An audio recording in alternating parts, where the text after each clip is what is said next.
I carried a price tag of $50 million, the debt my foster family claimed my dead parents left behind. For 24 years, I worked as their servant to pay for a crime that never happened. I lived in the shadows so my stepbrother could shine, until his bride's father saw me scrubbing floors. He didn't see a maid. He saw a ghost from a $1 billion contract buried 20 years ago. My name is Ada Brookfield. If you looked at the organizational chart of Vertex Holdings, you would find my name buried in the smallest font size available at the very bottom of the page, right next to the title, Administrative Assistant. If you looked at the payroll records, you would see a figure that amounted to exactly $0.00 per year. But if you looked at the metadata of every major strategic document, every quarterly financial report, and every successful merger proposal the company had produced in the last 5 years, you would find my digital fingerprint on every single page. It was 2 o'clock in the morning. The 47th floor of the Vertex Tower was silent, save for the hum of the central air conditioning and the furious clatter of my fingers against the keyboard. I was currently doing the work of the Chief Financial Officer, the Chief Operating Officer, and the Director of Marketing simultaneously. Caleb, the man who ostensibly held the title of CEO, was currently passed out on a velvet sofa in a VIP club somewhere in the meatpacking district. I knew this because I had just paid his tab remotely using the company discretionary fund, disguising the transaction as a client entertainment expense. I rubbed my eyes, fighting the exhaustion that had become my constant companion. I had been awake for 19 hours. My back ached from the ergonomic chair that was technically too expensive for an assistant, but was the only luxury I was allowed. Simply because Richard, my stepfather, claimed that a broken back would make me less efficient. Efficiency was the currency of my existence. It was the only way I could pay down the debt. The door to the executive suite opened. I did not need to look up to know who it was. The scent of expensive cologne and stale cigar smoke announced Richard Preston long before his footsteps did. He walked in, his silver hair perfectly coiffed even at this ungodly hour. Eleanor, my stepmother, followed him. She was wearing a silk robe that cost more than the average American family earned in 3 months. "Is the presentation for the Asian expansion ready, Ada?" Richard asked. His voice was not harsh. That was the trick. Richard never yelled. He spoke with the calm, disappointed tone of a teacher addressing a slow student. "I am finishing the risk assessment slides now," I replied, my voice steady. Caleb wanted to focus on the branding, but the liquidity ratios were all wrong. I fixed them. "Good," Eleanor said, drifting over to my desk. She ran a manicured finger along the edge of my monitor. "It is good that you are fixing things. It is the least you can do. Considering, that one word carried the weight of my entire history. We received the bill for your braces from when you were 12, Eleanor continued, her voice soft, almost affectionate. Richard found it in old paperwork today, $4,000, with interest adjusted for inflation over 12 years. That brings the total of that specific item to roughly $7,000. She sighed, a sound of heavy burden. Your parents really left you with nothing but problems, didn't they? And here we are, still cleaning up their mess. This was the ritual, the debt. According to the Prestons, my biological parents, who had died in a car crash when I was an infant, had been business partners with Richard. They claimed my parents had embezzled $50 million from the company before they died, nearly bankrupting the Preston family. Richard and Eleanor often reminded me that they could have left me to rot in the state foster care system. They could have sued my parents' estate and left me on the street. Instead, they had taken me in out of the goodness of their hearts. But charity came with a price tag. I added the overtime hours from this week to the ledger, Richard said, pouring himself a drink from the crystal decanter on Caleb's desk. You are working off the interest, Ada, but the principal remains stubborn. $50 million is a lot of money to steal. I typed the final period on the presentation slide. I know. I am working as hard as I can. We know you are, dear, Eleanor said, patting my shoulder. Her touch made my skin crawl, but I did not flinch. "We just want you to understand the sacrifice we make. We feed you, we clothe you, we give you a roof over your head in one of the most expensive cities in the world, and in return, we ask for loyalty. We ask for hard work. It is a fair trade." It was not a trade. It was indentured servitude wrapped in familial guilt. I had no bank account. I had no credit score. My social security number was monitored by Richard to ensure I never opened a secret account. Every meal I ate, every piece of clothing on my back, was recorded in a black ledger Richard kept in his study. "Finish the report," Richard said, setting his glass down. "Then come home. The driver is waiting. You need to iron Caleb's suit for the morning press conference. He cannot look wrinkled when he announces the quarterly earnings." The earnings I generated, I thought. But I did not say it. I simply nodded. "Yes, sir." We lived in a triplex penthouse on Park Avenue. It was a palace of marble and gold, a testament to the success of Vertex Holdings. Caleb occupied the entire third floor, a bachelor pad equipped with a private gym, a sauna, and a home theater. Richard and Eleanor took the second floor. I lived on the first floor, in what used to be a storage room for fur coats. It was windowless, ventilated by a single duct that rattled when the wind blew hard. My bed was a twin mattress on a metal frame. My closet was a plastic rack. There were no personal items, no photos, no decorations. Personal items cost money, and I could not afford to add to my debt. I arrived home at 3 a.m. The penthouse was quiet. I went straight to the laundry room to press Caleb's Italian silk suit. As the steam rose from the iron, I thought about the man who would wear it. Caleb Preston was the golden boy, 30 years old, with a jawline that could cut glass and a smile that polled well with shareholders. He was charming. He was charismatic. And he was completely incompetent. He could not read a balance sheet to save his life. He thought diversification was a type of sushi, but the world loved him because I made sure he always had the right words to say. I wrote his speeches. I crafted his emails. I even chose his ties. He was the puppet. I was the strings. The next morning, the dynamic in the house shifted. There was an electricity in the air that had nothing to do with business. At the breakfast table, which was laden with imported fruits and pastries I was not allowed to touch until the family had finished. Caleb was beaming. He tapped his spoon against his coffee cup. "I have news," he announced. Richard looked up from the Wall Street Journal. "Did you memorize the talking points Ada wrote?" "Better," Caleb grinned. "I proposed last night." Eleanor dropped her fork. "You what?" "I proposed," Caleb repeated, puffing out his chest. "And she said yes." "Who?" Richard asked, his eyes narrowing. "This better not be that swimwear model from Miami. We cannot afford a scandal right now." "No," Caleb scoffed. Isabella Vance." The room went dead silent. The only sound was the hum of the refrigerator. I stood in the corner, holding the silver coffee pot, and I felt a chill run down my spine. Isabella Vance, the only daughter of Nathaniel Vance. Nathaniel Vance was not just rich, he was a titan. He owned half the skyline of New York. His company, Vance Empire, made Vertex Holdings look like a lemonade stand. He was known as a ruthless predator in the boardroom, a man who ate competitors for breakfast and picked his teeth with their liquidation filings. "Vance," Richard whispered, the name tasting like honey on his tongue. "You are marrying Nathaniel Vance's daughter." "She is crazy about me," Caleb said, smug satisfaction radiating off him. "She thinks I'm a visionary. She loves the way I talk about the future of tech." He meant she loved the words I wrote. Eleanor let out a shriek of delight and rushed to hug her son. "Oh, Caleb, my brilliant boy. Do you know what this means? We are not just rich anymore. We are royalty. This is it. This is the entry ticket." Richard stood up, a predatory gleam in his eyes. He walked over to the window, looking out at the city as if he already owned it.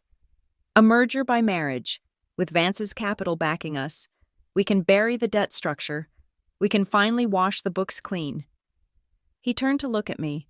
The joy on his face vanished, replaced by the cold, calculating look of a master addressing his servant. "Ada," he said sharply. "Yes, sir."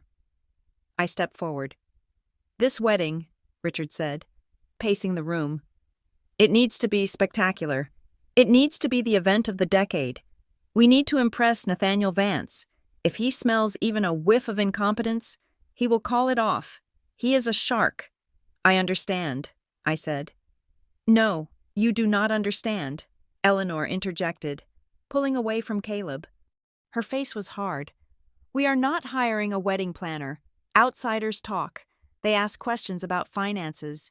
They ask for deposits we cannot liquidate right now without raising flags." She walked up to me, her eyes boring into mine. "You will do it." "Me?" I asked. "You have organized gala dinners for 500 people," Richard said, dismissing my surprise. "This is no different. You will handle everything: the venue, the flowers, the press, the guest list, the logistics. You will be the event manager." "But," Caleb interrupted, looking slightly uncomfortable, "Isabella's family. They will expect to meet my sister. You know, the one I mentioned. I told Isabella I have a sister who helps out sometimes." "And she will meet her," Richard said smoothly. "Ada will be there, but not as your sister. Caleb, look at her." He gestured to my plain gray skirt and the white blouse that had been washed so many times it was almost transparent. "She does not look like a Preston. She looks like what she is: help." Richard walked up to me, leaning in close. I could smell the coffee on his breath. "Listen to me clearly. Ada, you are going to organize this wedding. You will work 20 hours a day if necessary. You will make sure Caleb looks like a prince and Isabella feels like a queen. But during the events, you are staff. You are the help. If you dare to introduce yourself as family to anyone from the Vance family, especially Nathaniel Vance, I will have you thrown out on the street before you can blink. And I will make sure everyone knows your parents were thieves. Do you understand?" "I understand," I said. My voice was low, but inside, a fire was beginning to kindle. "Good," Richard said. "This is your chance to pay off a significant chunk of the interest. Ada, do this right, and maybe we can talk about reducing the principal by 1%. 1%? $500,000. For a wedding that would cost millions." "Get to work," Richard ordered. "Clear my office trash on your way out. I spilled ink earlier." I nodded and retreated from the dining room. I went to Richard's home office, a dark room filled with leather books he never read. The wastebasket was full. As I knelt to empty it into the trash bag I carried, my eyes caught sight of a thick document that had been torn in half, but not shredded. Usually. Richard shredded everything. He was paranoid about security. But in his excitement over the Vance engagement, he must have been careless. I reached in and pulled out the torn pages. The paper was heavy. Expensive bond stock. It looked old, the edges yellowing. I aligned the two halves of the cover page. It was a memo dated 20 years ago. The header read, "Vertex Holdings, Executive Summary," but it was the handwritten note in the margin, scrawled in red ink that had faded to a rusty brown. That made my heart stop. Subject Project Phoenix. Status Asset Containment Successful. The heir is secured. The servant protocol is active. My hands trembled. The heir is secured. I looked at the date again. It was 2 weeks after my parents' car accident. 2 weeks after I was brought into this house. The servant protocol. I whispered the words, tasting the ash in my mouth. They hadn't just taken me in. This wasn't just about a debt. A protocol was a system, a plan. I shoved the torn papers into the waistband of my skirt, hiding them beneath my blouse. I stood up, the bag of trash in my hand, and looked at the family portrait hanging over Richard's desk. They looked so perfect, so benevolent. For 24 years, I had believed I was a burden. I believed I was a sinner paying for the sins of the father.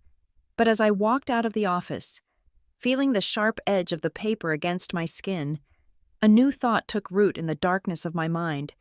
Maybe I wasn't the debtor. Maybe, just maybe, I was the bank, and it was time to call in the loan.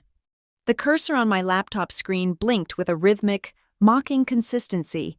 It was the only steady thing in a room currently vibrating with nervous energy. Caleb was pacing back and forth across the Persian rug of the living room, swinging a golf club at an imaginary ball, while I sat hunched over the coffee table, attempting to manufacture his soul. "It needs to sound poetic, Ada," Caleb said, pausing to admire his reflection in the French windows. "But powerful, like I am a conqueror, but a sensitive one. Can you use the word destiny? Isabella loves that word." "I have used the word destiny 3 times in the first paragraph alone," I said, my fingers flying across the keys. I was writing his wedding vows. The man who was about to pledge his eternal devotion to a woman he had known for 6 months could not summon a single original sentence to describe his feelings. "Make it 4, he commanded, taking another swing. "And throw in something about how her eyes are like, I don't know. What are things that are blue the ocean know? That is cliché. Think, Ada, this is why we feed you," I typed. "Your eyes hold the depth of the sapphire skies we will conquer together." It was garbage. It was hollow, pretentious, and completely devoid of genuine emotion. It was perfect for Caleb. The preparation for the wedding had turned the penthouse into a war zone. And I was the only soldier in the trenches. The timeline had been compressed to a suffocating 3 weeks because Richard wanted to lock down the Vance connection before the fiscal quarter ended. I was managing caterers, florists, musicians, and security teams, all while continuing to run Vertex Holdings from my smartphone.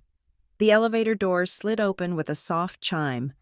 Announcing the arrival of the bride-to-be, Isabella Vance walked in, followed by an entourage of 2 personal assistants and a small dog that likely ate better than I did. She was undeniably beautiful, with hair the color of spun gold and skin that had never known a day of hard labor. She did not look at me. People like Isabella did not look at people like me. To her, I was part of the furniture, a piece of office equipment that occasionally breathed. "Caleb, darling," she exclaimed, floating across the room to kiss him. "Daddy is flying in tonight. He wants to review the security protocols for the venue." Caleb stiffened. The golf club froze in midair. "Nathaniel is coming tonight. I thought he was busy acquiring that biotech firm in Zurich." "He finished it early," Isabella said, dropping onto the sofa and kicking off her heels. One of her assistants immediately rushed to pick them up. "He is obsessed with this wedding. Caleb, he keeps saying he wants to see the man who stole his daughter's heart, and he wants to see the books. You know how Daddy is. He trusts no one." I felt the blood drain from my face. Nathaniel Vance. The name hung in the air like a guillotine blade. He was a myth in the business world. A man who could look at a spreadsheet and smell a lie from 3 continents away. If he looked at the Vertex books, Isabella finally turned her head in my direction. Her gaze slid over my worn trousers and the coffee stain on my sleeve. "Oh, excuse me," she said, her voice light and airy. "Could you fetch me a sparkling water with a slice of lime? Not lemon. Lemon is for fish." "Of course," I said, standing up. "Right away. Miss Vance." "She is Caleb's assistant," Eleanor said.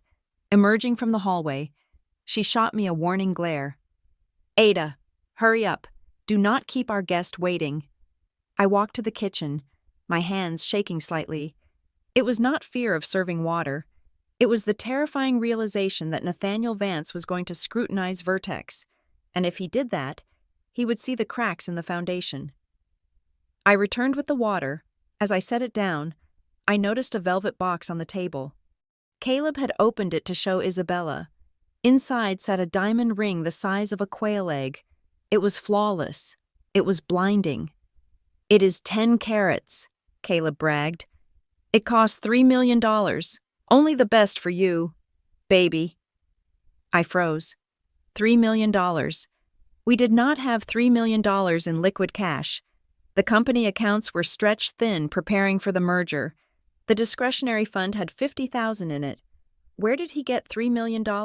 I waited until Isabella left for her dress fitting. I waited until Richard went to his club. Then I cornered Caleb in the hallway. "Where did you get the money for the ring?" I asked, my voice a low hiss. Caleb shrugged, adjusting his collar. I borrowed it. Borrowed it from whom? From the tax reserve account, he said casually, and the employee pension fund, just for a few weeks. Ada, once the wedding happens and Vance invests, I will put it back. No one will know. My knees nearly gave out. Embezzlement. Raiding the pension fund. That was a federal crime. If Nathaniel Vance's auditors saw a $3 million hole in the pension fund, we would not get a wedding. We would get an indictment. Richard and Eleanor would go to jail. But they would drag me down with them. I was the one who signed the daily ledgers. I was the administrator. They had set it up so my name was on the approval logs. You idiot, I whispered. You have killed us. Fix it, Caleb sneered, his charm vanishing instantly. He leaned down, his face inches from mine. That is what you are for. Fix it, or I tell Mom you are trying to sabotage my happiness. You know what happens when Mom gets upset. I knew. For the next 72 hours. I did not sleep. I lived in the server room of the Vertex office, surrounded by the hum of cooling fans. I had to move mountains. I had to liquidate 3 shell companies, sell off pending patents at a loss, and reroute funds through a dozen international subsidiaries to plug the hole in the pension fund before the monthly audit triggered an alert. It was a forensic nightmare. I was rewriting the history of money, covering Caleb's theft with layers of complex financial maneuvering. I drank 12 pots of coffee. I ate vending machine crackers. My eyes burned so badly I could barely see the screen. By the time the sun rose on the 3rd day, the accounts balanced. The $3 million was accounted for, disguised as a strategic acquisition cost for a non-existent software startup. I had saved them. Again. I dragged myself back to the penthouse, feeling like a hollow shell. I walked into the living room, hoping to collapse onto my mattress in the storage room for an hour. There she is. Eleanor's voice was shrill. She was standing by a massive arrangement of white lilies. Where have you been? I have been calling you for 20 minutes.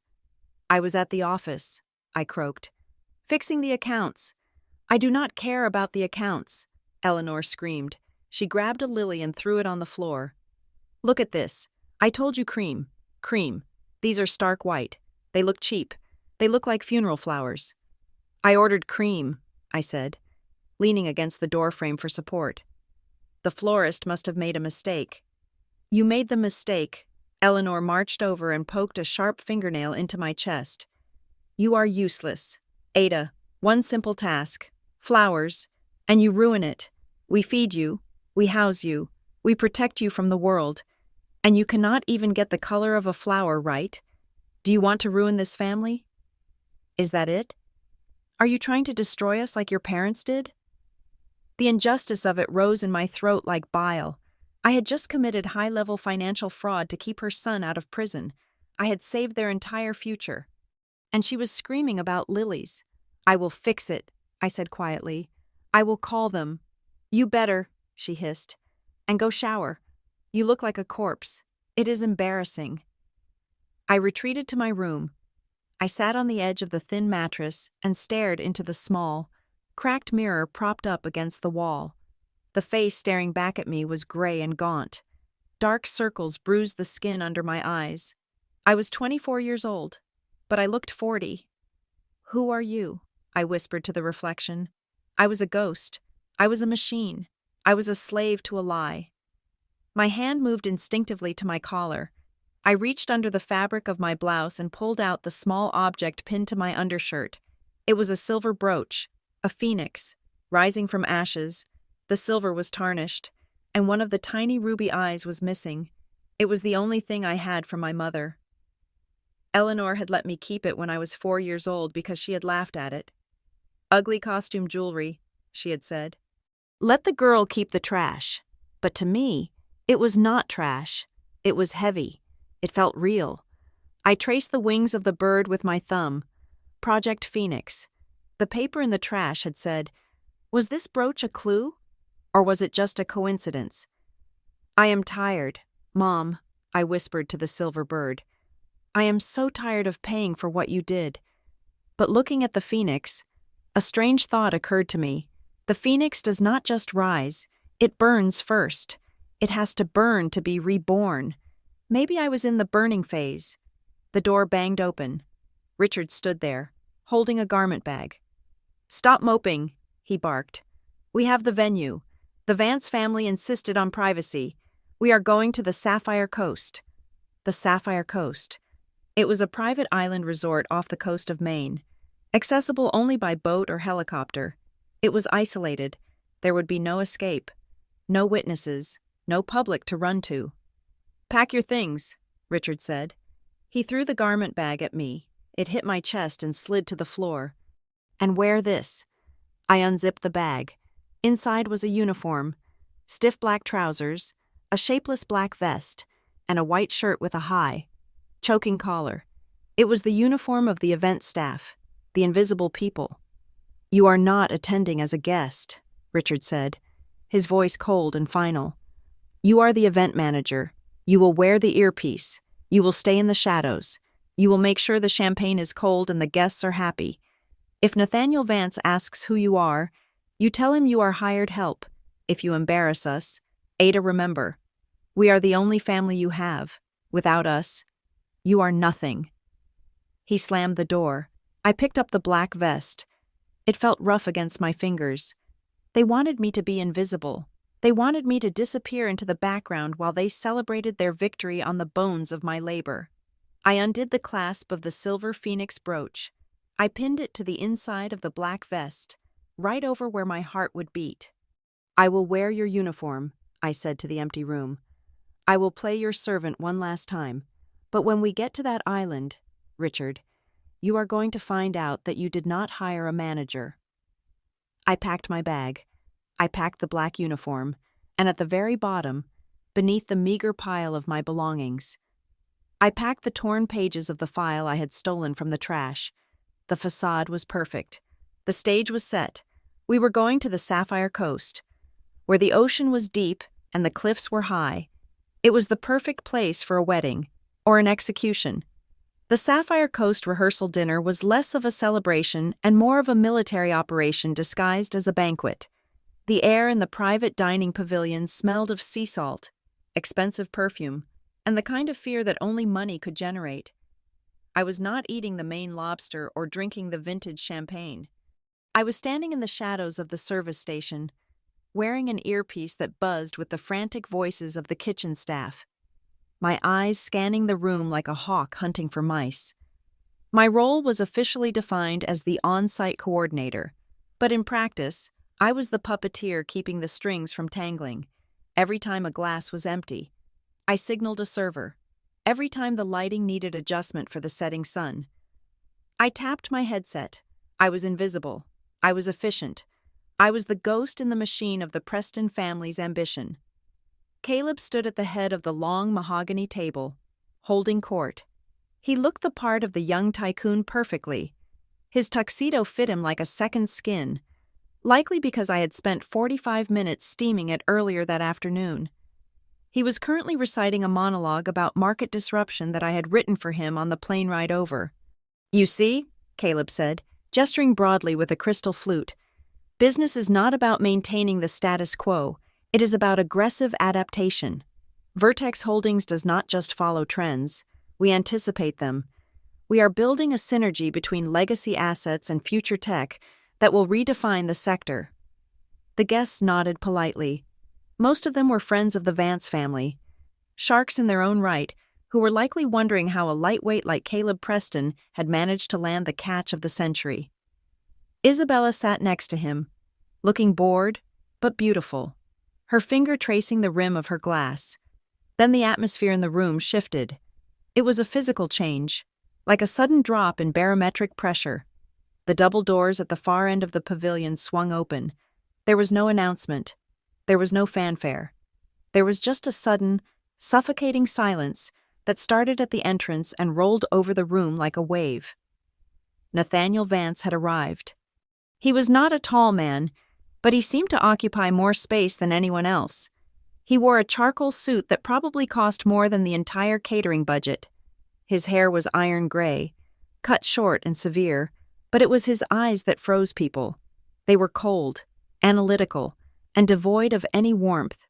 They were the eyes of a man who could look at a human being and see only a profit and loss statement. Richard and Eleanor immediately scrambled from their seats. It was pathetic to watch. My stepfather, usually so composed and arrogant, looked like a nervous schoolboy called to the principal's office. "Nathaniel," Richard exclaimed, extending a hand that shook slightly. "We are so honored. We did not expect you until the morning." Nathaniel ignored the hand. He walked past Richard as if he were a potted plant and stood directly behind Isabella. He placed a hand on her shoulder, his gaze fixed on Caleb. "I finished my business in Zurich early," Nathaniel said. His voice was gravelly and low, yet it carried to every corner of the silent room. "And I wanted to see the man who claims he is worthy of my daughter." Caleb swallowed hard. I saw Adam's apple bob. He forced a smile that looked more like a grimace. "Mr. Vance? Sir, it is a pleasure. We were just discussing the future of Vertex." "I heard," Nathaniel said. He moved around the table, his movements slow and predatory. He did not sit. He circled Caleb like a shark circling a swimmer who had just cut his foot on coral. "Synergy, aggressive adaptation, buzzwords are cheap. Caleb, I prefer numbers. Numbers do not lie." I tensed. This was it. This was the test. Nathaniel stopped directly across from Caleb. He leaned forward, resting his knuckles on the white tablecloth. "I was reviewing the preliminary disclosure documents your father sent over. There is a discrepancy in your Asian expansion projections.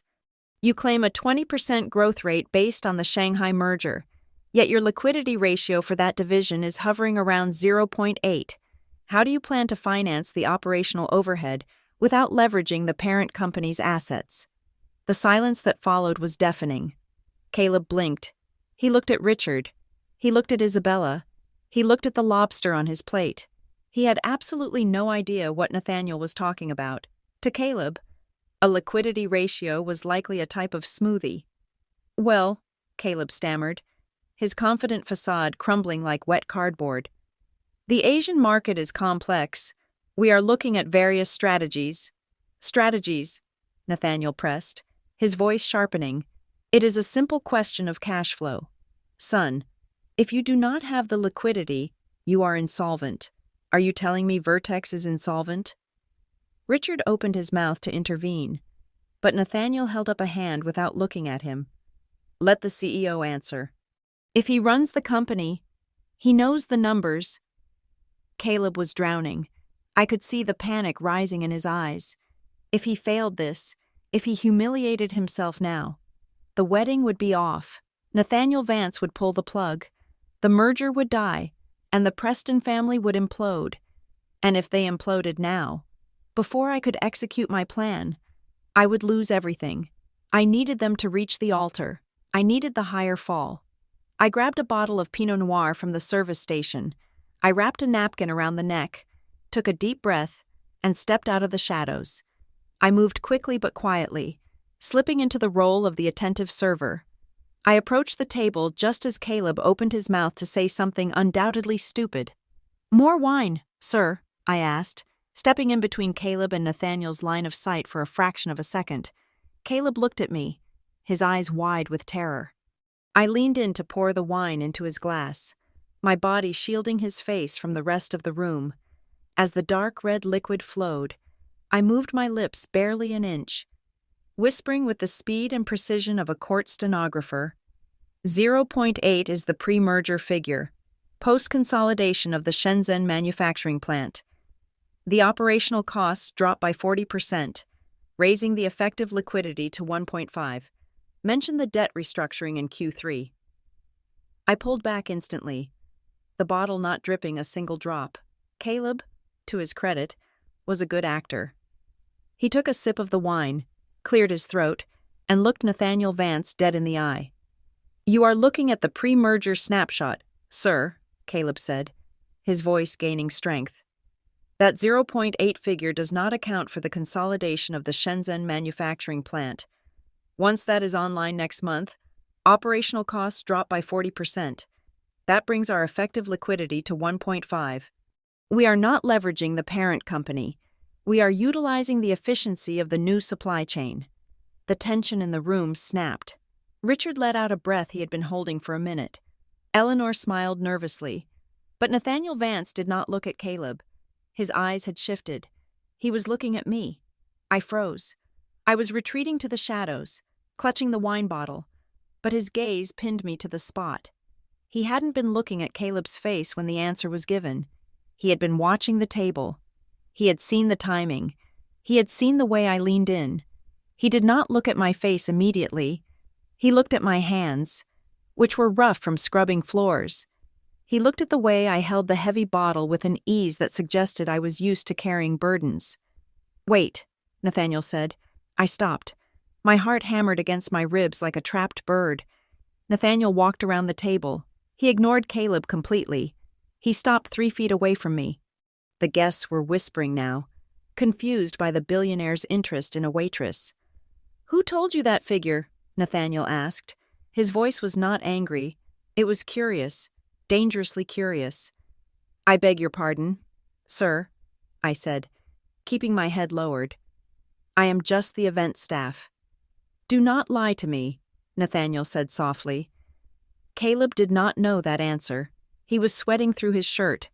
"You gave it to him. I saw your lips move, and that analysis was not a standard retort. That was a forensic accounting of the supply chain." He took a step closer.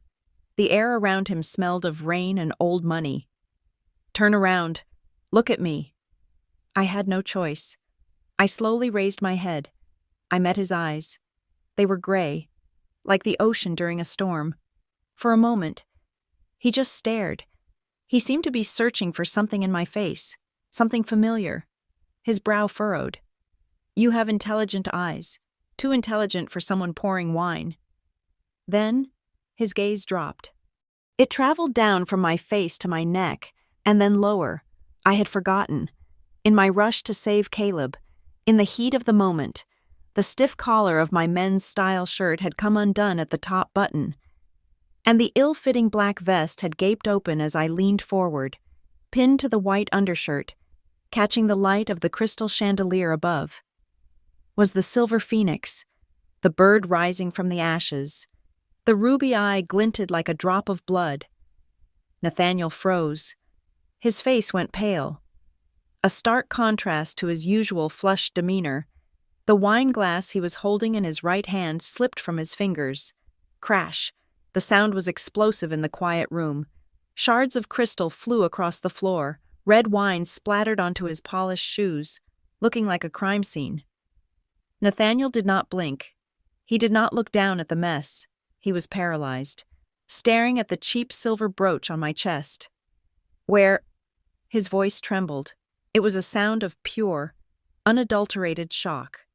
"Where did you get that?" The entire room was staring now. Caleb looked confused. Richard was frowning, sensing a loss of control. "Sir," I whispered, my hand instinctively going to cover the brooch. "That pin," Nathaniel said, pointing a shaking finger. "The phoenix, the left wing, is bent slightly upward. The ruby is a Burmese pigeon bloodstone, not glass. I designed it. I sketched it on a napkin in a diner in 1995. He looked back up at my face. And this time, there was horror in his eyes. He wasn't seeing a servant anymore. He was seeing a ghost. "Who are you?" he demanded, his voice rising. "Why do you have Evelyn's brooch?" The name hung in the air. Evelyn, my mother. I started to speak, but my throat closed up. The truth was right there, on the tip of my tongue. I could end it all right now. But before I could get a word out, a hand clamped onto my arm like a vice. It was Eleanor. She had moved with the speed of a viper. She dug her nails into my bicep, pulling me back so hard I nearly stumbled. "Oh, Mr. Vance?" Eleanor laughed, a high-pitched, manic sound that grated on the ears. "Please forgive her. This is Ada. She is a charity case we took in, a poor orphan. Eleanor positioned herself between me and Nathaniel. Blocking his view of the brooch, she looked at me with eyes that promised murder, then turned a beaming fake smile to the billionaire. "She is a bit disturbed," Eleanor lied smoothly, tapping her temple. "She has a habit of collecting old trinkets she finds at flea markets and making up stories. We let her help with the catering as part of her therapy, to give her a sense of purpose. She must have picked that pin up at a pawn shop for $2. "A pawn shop?" Nathaniel repeated, his eyes still trying to find me over Eleanor's shoulder. "That is impossible." "Come now, Ada," Eleanor hissed, dragging me toward the kitchen doors. "You have upset the guests. Go to the back, now." She shoved me toward the swinging doors. I stumbled through them, into the noise and heat of the kitchen, but before the doors swung shut, I looked back. Nathaniel Vance was not looking at Eleanor. He was not looking at the broken glass. He was standing perfectly still, staring at the space where I had been, his face a mask of haunted realization. He knew. He didn't know the whole story yet, but he knew the lie had cracked. I leaned against the stainless steel counter, my heart pounding a rhythm against the silver phoenix. The encounter was over, but the war had just begun, and for the first time in 24 years, the enemy was afraid. The slap did not hurt as much as the silence that followed it. Eleanor had dragged me into the narrow service corridor behind the kitchen, a space that smelled of stale grease and industrial cleaner. Her hand had connected with my cheek with a sharp, cracking sound that echoed off the concrete walls. It was a desperate strike, fueled not by discipline, but by terror. "You stupid, ungrateful girl," she hissed, her chest heaving beneath her silk gown. "I told you to stay invisible. I told you to keep your head down. And what do? You parade around in front of Nathaniel Vance wearing trash." I touched my cheek. It was throbbing, heat spreading across the skin. "He asked about the brooch," I said quietly. "He recognized it. He recognized nothing." Eleanor grabbed my shoulders and shook me. Her eyes were wide, the pupils dilated with panic. "He is an eccentric old man. He sees things that are not there. That pin is garbage. Ada, just like the woman who left it to you. If you go near him again, if you say one word to him about your parents or your past, I will have you committed. Do you hear me? I will sign the papers myself. I will tell them you are delusional, paranoid, and dangerous. You will spend the rest of your life in a padded room." She shoved me backward. I stumbled, catching myself against a stack of crates. "Go to the staff quarters," she commanded. "Stay there until I call for you. If I see your face before tomorrow, you will wish you had died in that car crash with your parents." She turned and stormed back toward the party, smoothing her dress and pasting a fake smile onto her face before pushing through the swinging doors. I stood alone in the corridor. My cheek burned, but my mind was ice cold. For 24 years, I had accepted their cruelty because I believed I deserved it. I believed I was paying a debt. But tonight, I had seen something new. I had seen fear. Richard and Eleanor were terrified. They were not afraid of me embarrassing them. They were afraid of me being seen. I walked to the staff bunkhouse, a small, windowless building on the edge of the resort grounds, far away from the luxury villas. I lay down on the cot, but sleep was impossible.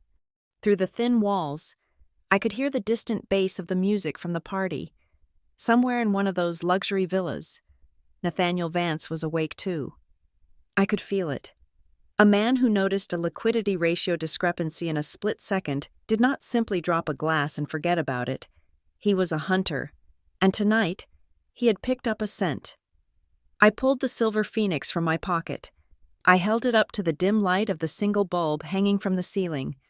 "The left wing is bent slightly upward," Nathaniel had said. "The ruby is a Burmese pigeon bloodstone." Eleanor had told me it was glass. She had told me my mother was a thief who spent money on cheap trinkets while driving the company into the ground. One of them was lying. And for the first time, I was starting to suspect that the liar was not the man who had built an empire, but the woman who had just slapped me. The night dragged on. I stared at the ceiling, my mind replaying the interaction. Project Phoenix. The file in the trash, the brooch, the reaction. It was a puzzle, and I was missing the corner pieces. Dawn broke with a gray, misty light over the sapphire coast. The resort was quiet, the guests sleeping off the excesses of the rehearsal dinner, but I had work to do. As the event manager, I was responsible for the technical setup of the main ceremony. The sound system, the lighting rigs, the backup generators, everything had to be perfect for Caleb's big moment. I dressed in my black uniform, wincing as the fabric brushed against the bruise forming on my cheek. I walked to the utility plant, a secluded concrete structure hidden behind a grove of pine trees near the cliffs. I unlocked the heavy metal door and stepped inside. The room was filled with the low hum of the massive backup generators and the blinking lights of the server racks that controlled the resort's automation. I pulled out my tablet and plugged it into the main diagnostic port. I needed to run a stress test on the power grid. "The load balancing algorithm is inefficient," a voice said from the shadows. "It routes power sequentially rather than dynamically. If the kitchen and the stage draw peak power simultaneously, the grid will trip." I spun around, nearly dropping the tablet. Nathaniel Vance was sitting on a plastic crate in the corner of the room. He was wearing a thick wool sweater and dark trousers, holding a steaming cup of coffee in a paper cup. He looked tired, the lines on his face etched deep, but his eyes were alert and sharp as razors. "Mr. Vance," I breathed. "I am sorry. I did not know anyone was in here. This is a restricted area." "I own the company that built the security system for this island," Nathaniel said calmly. "There are no restricted areas for me." He stood up and walked toward me. He did not look at my face. He looked at the screen of my tablet, where lines of code were scrolling past. "You were about to rewrite the load protocol," he observed. "You were going to bypass the safety limiters to increase the amperage to the stage.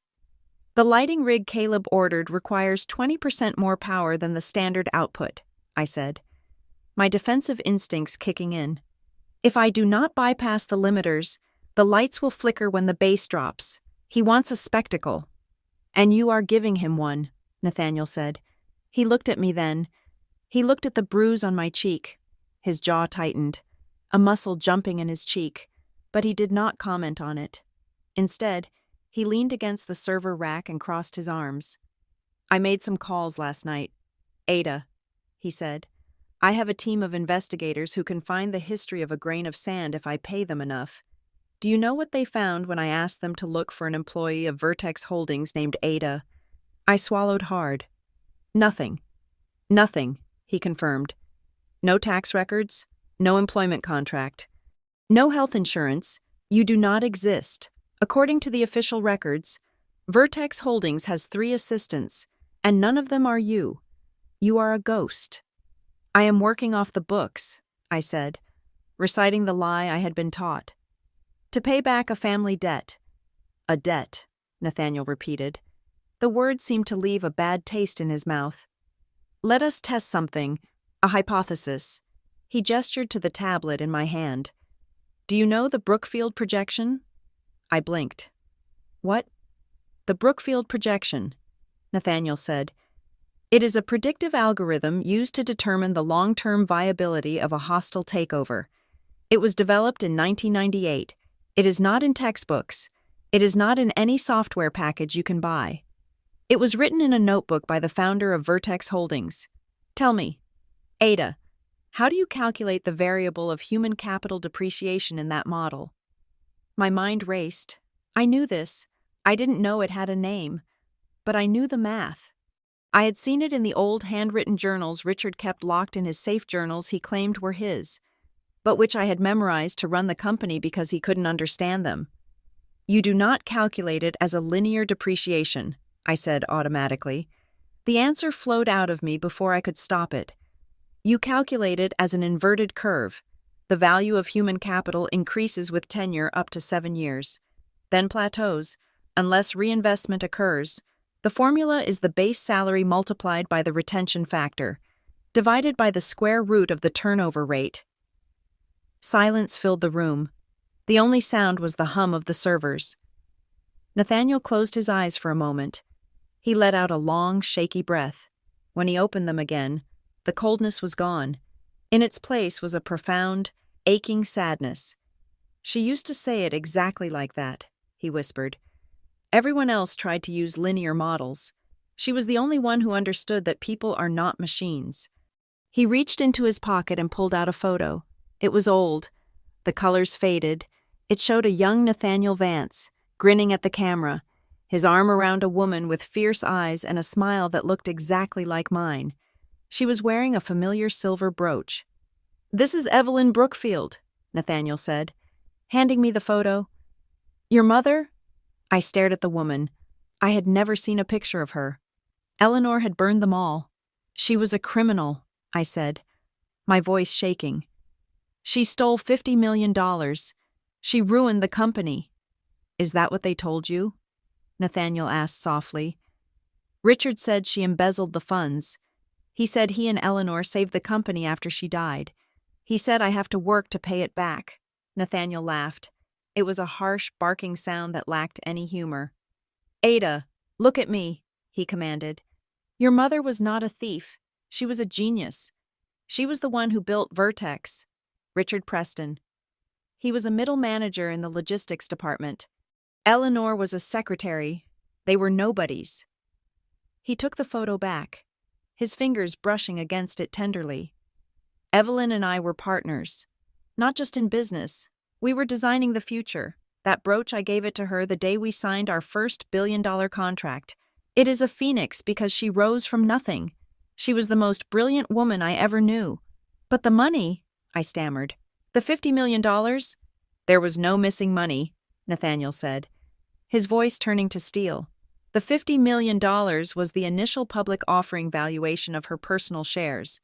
When she died in that crash that happened under very suspicious circumstances, I might add, Richard produced a will that named him the executor of her estate and guardian of her child." My knees felt weak. I sat down on the crate Nathaniel had vacated. "They did not save you, Ada," Nathaniel said, kneeling down so he was eye level with me. "They hijacked you." "The day of the wedding—" "Of course." Nathaniel stood up, pacing the small room. "It is perfect. They rushed the wedding to get my investment to cover their debts. And tomorrow, you turn 25. They will make you sign a document transferring your shares to Caleb or Richard, telling you it is a release form for your debt, and once you sign that—" "I am disposable," I said. "Worse," Nathaniel said grimly. "You are a liability." He walked over to me and placed his hands on my shoulders. His grip was firm, grounding. "Listen to me. Ada, Richard and Eleanor Preston are not your family. They are parasites. They have stolen your life, your labor, and your legacy. They have spent 24 years gaslighting you into believing you are a criminal, when in reality, you are the victim of the longest con in corporate history." I looked down at my hands, the hands that had scrubbed their floors, the hands that had written their speeches, the hands that had built their fortune while they slept. I felt a heat rising in my chest. It wasn't shame anymore. It wasn't fear. It was a white-hot, purifying rage. "I have the proof," I said. My voice sounded different, stronger. I found a file. "Project Phoenix. It mentions a servant protocol." "Give it to me," Nathaniel said. "I will have my lawyers bury them." "No," I said. I stood up, meeting his gaze. "Not yet." Nathaniel looked surprised. "Ada, these people are dangerous. We need to act now." "If we strike now, they will fight," I said. "Richard will destroy evidence. He will claim the will is forged. It will be a legal battle that lasts for years. I do not want a lawsuit. Mr. Vance." I walked to the door of the utility room and looked out at the rising sun. The light hit the cliffs, turning the ocean below into a sea of gold. "I want them to fall," I said. "I want them to climb to the very top, to the moment they think they have won everything. I want them to stand at that altar, thinking they have the Vance money and the Brookfield shares in their pocket, and then I want to push them off." I turned back to Nathaniel. Can you wait? Can you play the role of the oblivious investor for 24 more hours? Nathaniel studied me. He looked at the fire in my eyes, the set of my jaw. Slowly, a smile spread across his face. It was a terrifying smile. You really are Evelyn's daughter, he said. Yes, I can wait. Good, I said. Let the wedding proceed, but when the priest asks if anyone objects, I will be ready, Nathaniel promised. And one more thing, I said, touching the bruise on my cheek. Do you have a dress? Something red? Nathaniel raised an eyebrow. Red? The color of fire, I said. If I am going to burn their kingdom down, I want a dress for the occasion. The countdown clock in my head was ticking louder than the surf crashing against the cliffs of the Sapphire Coast. We had exactly 24 hours before I walked into the chapel to watch Caleb marry Isabella. 24 hours before the trap snapped shut. But right now, we were the ones standing in the jaws of the beast. I sat in the back of a delivery van parked near the service entrance, the air conditioning blasting against the sweat on my forehead. Opposite me sat Marcus, Nathaniel Vance's personal head of security and digital forensics. He was typing furiously on a ruggedized laptop, the screen illuminating his intense face. The encryption on Richard's private server is military grade, Marcus said, not looking up. I cannot brute force it without triggering an alarm. Richard is paranoid. He has a kill switch installed. If we guess the password wrong 3 times, the data wipes itself. He is not just paranoid, I said, staring at the schematic of the resort on the wall of the van. He is guilty. He knows that if anyone sees what is on that drive, he goes to prison for the rest of his life. I looked at the calendar on my phone. Tomorrow was the wedding, but tomorrow was also something else. It was January 30th, my 25th birthday. The realization hit me with the force of a physical blow. The trust fund. The law regarding inheritance trusts was specific. The guardian maintained control only until the heir reached the age of 25. At that moment, full legal authority transferred to the beneficiary. That is why, I whispered. That is why they rushed the wedding. That is why they needed the Vance investment this week. Marcus paused. Explain. Tomorrow I turn 25, I said, my voice hardening. At midnight, Richard loses his legal power of attorney over the Vertex shares. He needs the Vance money to buy out the board and dilute my stock before the clock strikes 12. Or he needs to force me to sign a waiver. Then we need that evidence tonight, Marcus said. I can bypass the firewall, but I need a biometric key. Richard's retinal scan is impossible to get. He never takes off his glasses. What about Caleb? I asked. Caleb is the CEO. He has mirror access to the family cloud. Marcus tapped a few keys. Caleb has administrator privileges, but he uses a fingerprint lock. I looked toward the main villa, where the bass of electronic dance music was thumping. The bachelor party. Caleb was in there, celebrating his last night of freedom, surrounded by expensive scotch and even more expensive strippers that Richard had hired to keep him distracted. I can get the fingerprint, I said. It is risky, Ada, Marcus warned. If they catch you with his phone. They will not catch me, I said, zipping up my high-collared black vest. To them, I am just the maid coming to clean up the vomit. I slipped an earpiece into my ear and grabbed a bucket of cleaning supplies. I walked out of the van and into the cool night air. The path to the villa was lined with tiki torches. I kept my head down, moving with the hurried, subservient gait I had perfected over 2 decades. The bachelor party was a scene of hedonistic chaos. The living room of the luxury suite was filled with smoke and shouting. Men in loosened ties were gambling at a makeshift poker table. Bottles of champagne worth thousands of dollars were being sprayed like water. I moved through the room, collecting empty glasses. No one looked at me. I was furniture. I was a ghost. I scanned the room for Caleb. He was slumped on a leather sofa in the corner, a half-empty bottle of bourbon dangling from his hand. His eyes were glazed over. He was laughing at a joke someone had told 5 minutes ago. Perfect, I made my way over to the sofa, kneeling down to wipe a spill on the coffee table. "Caleb, sir," I whispered, "do you need water?" Caleb looked at me, his eyes struggling to focus. "Ada." "What are you doing here?" "Your mother sent me," I lied smoothly. "She wanted to make sure you were hydrated for tomorrow. You cannot look hungover for the photos." "Mom is a nag," Caleb slurred. He leaned back, closing his eyes. "I am the CEO. I can look however I want." His phone was sitting on the armrest of the sofa. It was face up, locked. I reached into my cleaning bucket and pulled out a microfiber cloth. I pretended to polish the armrest. "Sir, you have some dust on your jacket," I said. I reached out with my left hand to brush his shoulder, distracting him. At the same time, my right hand moved to his phone. I needed his thumb. Caleb's hand was limp in his lap. I gently, ever so gently, lifted his right hand. "Just cleaning the cufflink, sir," I murmured. I pressed his thumb against the sensor of the phone on the armrest. Click, the screen unlocked. My heart hammered against my ribs like a trapped bird. I quickly angled the phone away from the room. Tapping the Cloud Drive app, it asked for a second biometric confirmation. I pressed his thumb again.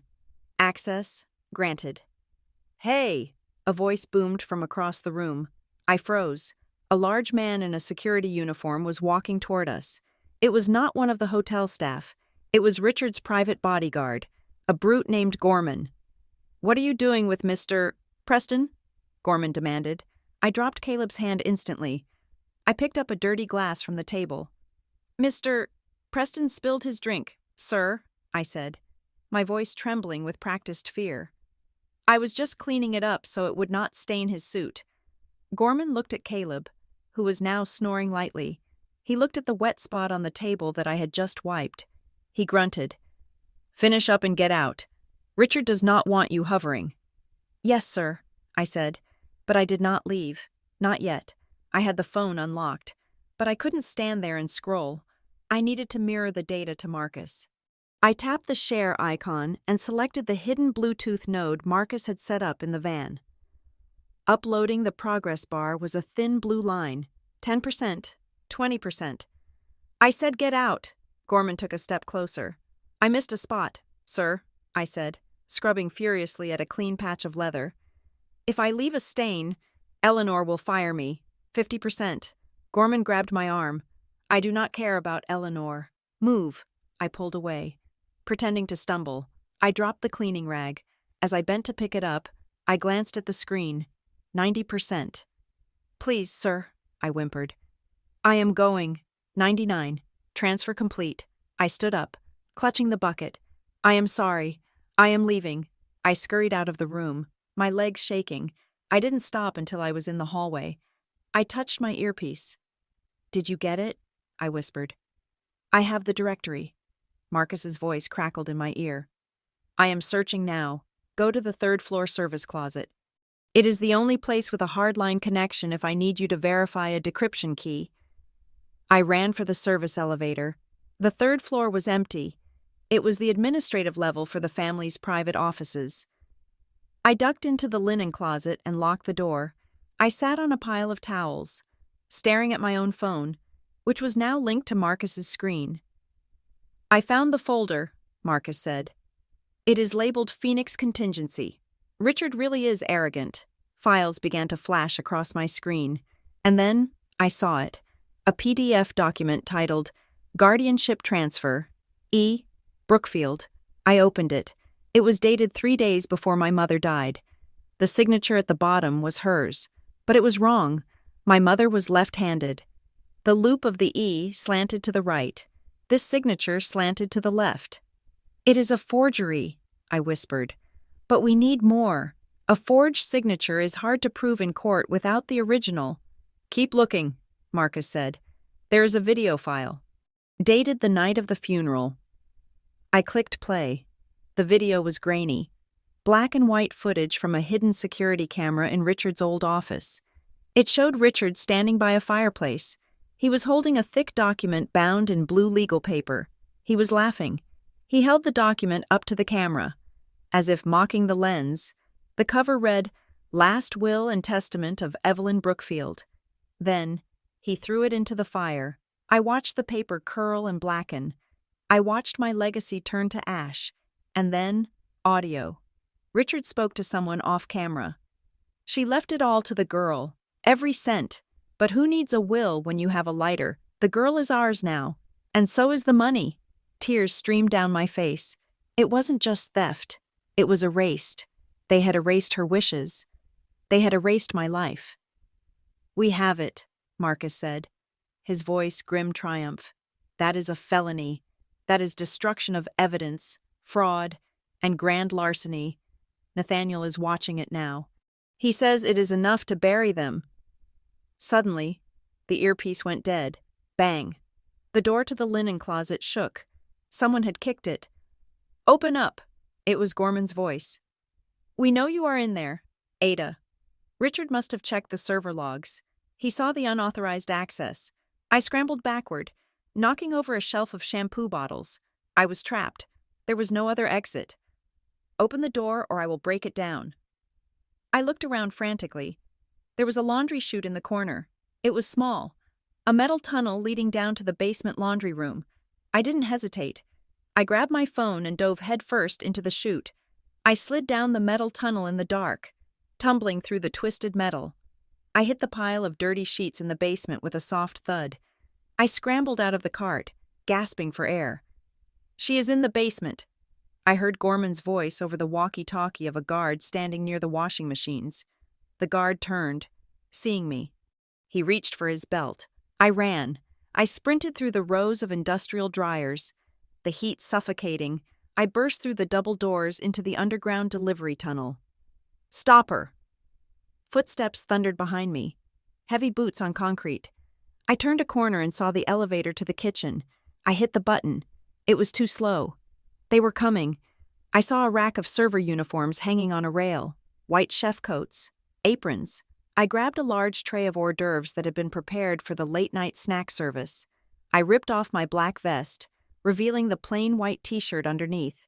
I threw on a white apron and grabbed a chef's hat from the rack. As the guards rounded the corner, I was walking calmly toward them, holding the tray of mini quiches. "Hey!" Gorman shouted, stopping inches from my face. He was red-faced, panting. "Where is the girl in the black vest?" "She ran this way." I looked up at him, making my eyes wide and vacant. I held out the tray. "Quiche, sir?" I asked in a dull monotone. "The chef said to take these to the security room." Gorman stared at me. He looked at the white apron. He looked at the tray. In the dim light of the tunnel, without the distinctive black vest, I was just another faceless kitchen worker. He didn't recognize me. He had never really looked at me. "Get out of my way," he snarled, pushing past me. "Check the loading dock." He and the other guard ran past, heading for the exit. I waited until their footsteps faded. I slumped against the wall, the tray of quiches sliding from my hands and crashing to the floor. My phone buzzed. I pulled it out with trembling hands. It was a text message from Nathaniel Vance. "I have the files. I have confirmed the metadata. You own 80% of Vertex Holdings. They are not just bankrupt. They are trespassing on your property." A second message followed. "Go back to your room. Let them think they lost you. Let them think they are safe. Tomorrow, at the altar, we take it all back." I took a deep breath. The fear was gone. In its place was a cold, hard resolve. I stripped off the apron and walked back toward the staff quarters. I was walking into the lion's den one last time, but this time I wasn't the prey. I was the hunter, and I had just loaded the gun. The sun rose over the sapphire coast like a judgment. It was a brilliant, blinding gold that illuminated every jagged rock of the cliffs and every whitecap on the ocean, washing away the shadows of the night before. To the guests waking up in their private villas, it was a perfect day for a wedding. To the Preston family, it was the day they finally cemented their fraud into history. To me, it was simply the end of the world as they knew it. I stood in the service entryway of the main ballroom, holding a tray of silverware that felt heavy in my hands. The air smelled of expensive flowers, thousands of white hydrangeas and orchids that had been flown in from Ecuador that morning. It was a scent that was supposed to evoke purity and new beginnings. To me, it smelled like a funeral parlor. "Put that down," a voice hissed behind me. I turned to see Eleanor. She looked frantic, her hair already styled in a complex updo that must have taken hours. Though she was still wearing her silk robe, she held a bundle of gray fabric in her hands, shoving it at my chest with enough force to make me take a step back. "Take off that uniform," she commanded. "The black vest is too formal. You look like you are part of the management team. Today, you are not management, you are scullery."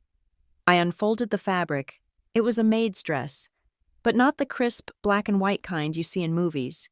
It was a dull, shapeless gray sack made of rough cotton, with a stained white apron that looked like it had been salvaged from a butcher shop. It was a costume designed to humiliate. It was designed to make me look so pathetic, so low, that no one would dare make eye contact with me. "Richard wants you invisible," Eleanor continued, her eyes darting around the room to ensure no guests were watching. "You will stand by the kitchen doors. You will bus tables only when the lights are dim. You will not speak to a soul. If Nathaniel Vance or his daughter sees you, you will lower your head and walk away. Do you understand?" "I understand," I said. My voice was calm. It lacked the tremble of fear that used to define my interactions with her. Eleanor paused, narrowing her eyes. She seemed to sense the change in frequency, the absence of the vibration of terror she thrived on. She reached out and pinched my arm, hard. "Do not think you are clever," she whispered. "We know about the glitch in the server last night. Richard thinks it was a system error, but I know you were snooping. It does not matter. After today, the Vance money hits our accounts. We will be untouchable. And you? You will be lucky if we keep you as a cleaner." She released me and stormed off to get dressed for her triumph. I watched her go. For 24 years, that woman had been the monster under my bed. She had been the architect of my nightmares. But as I watched her scurrying away, terrified that a simple gray dress wasn't enough to hide the truth, I realized something profound.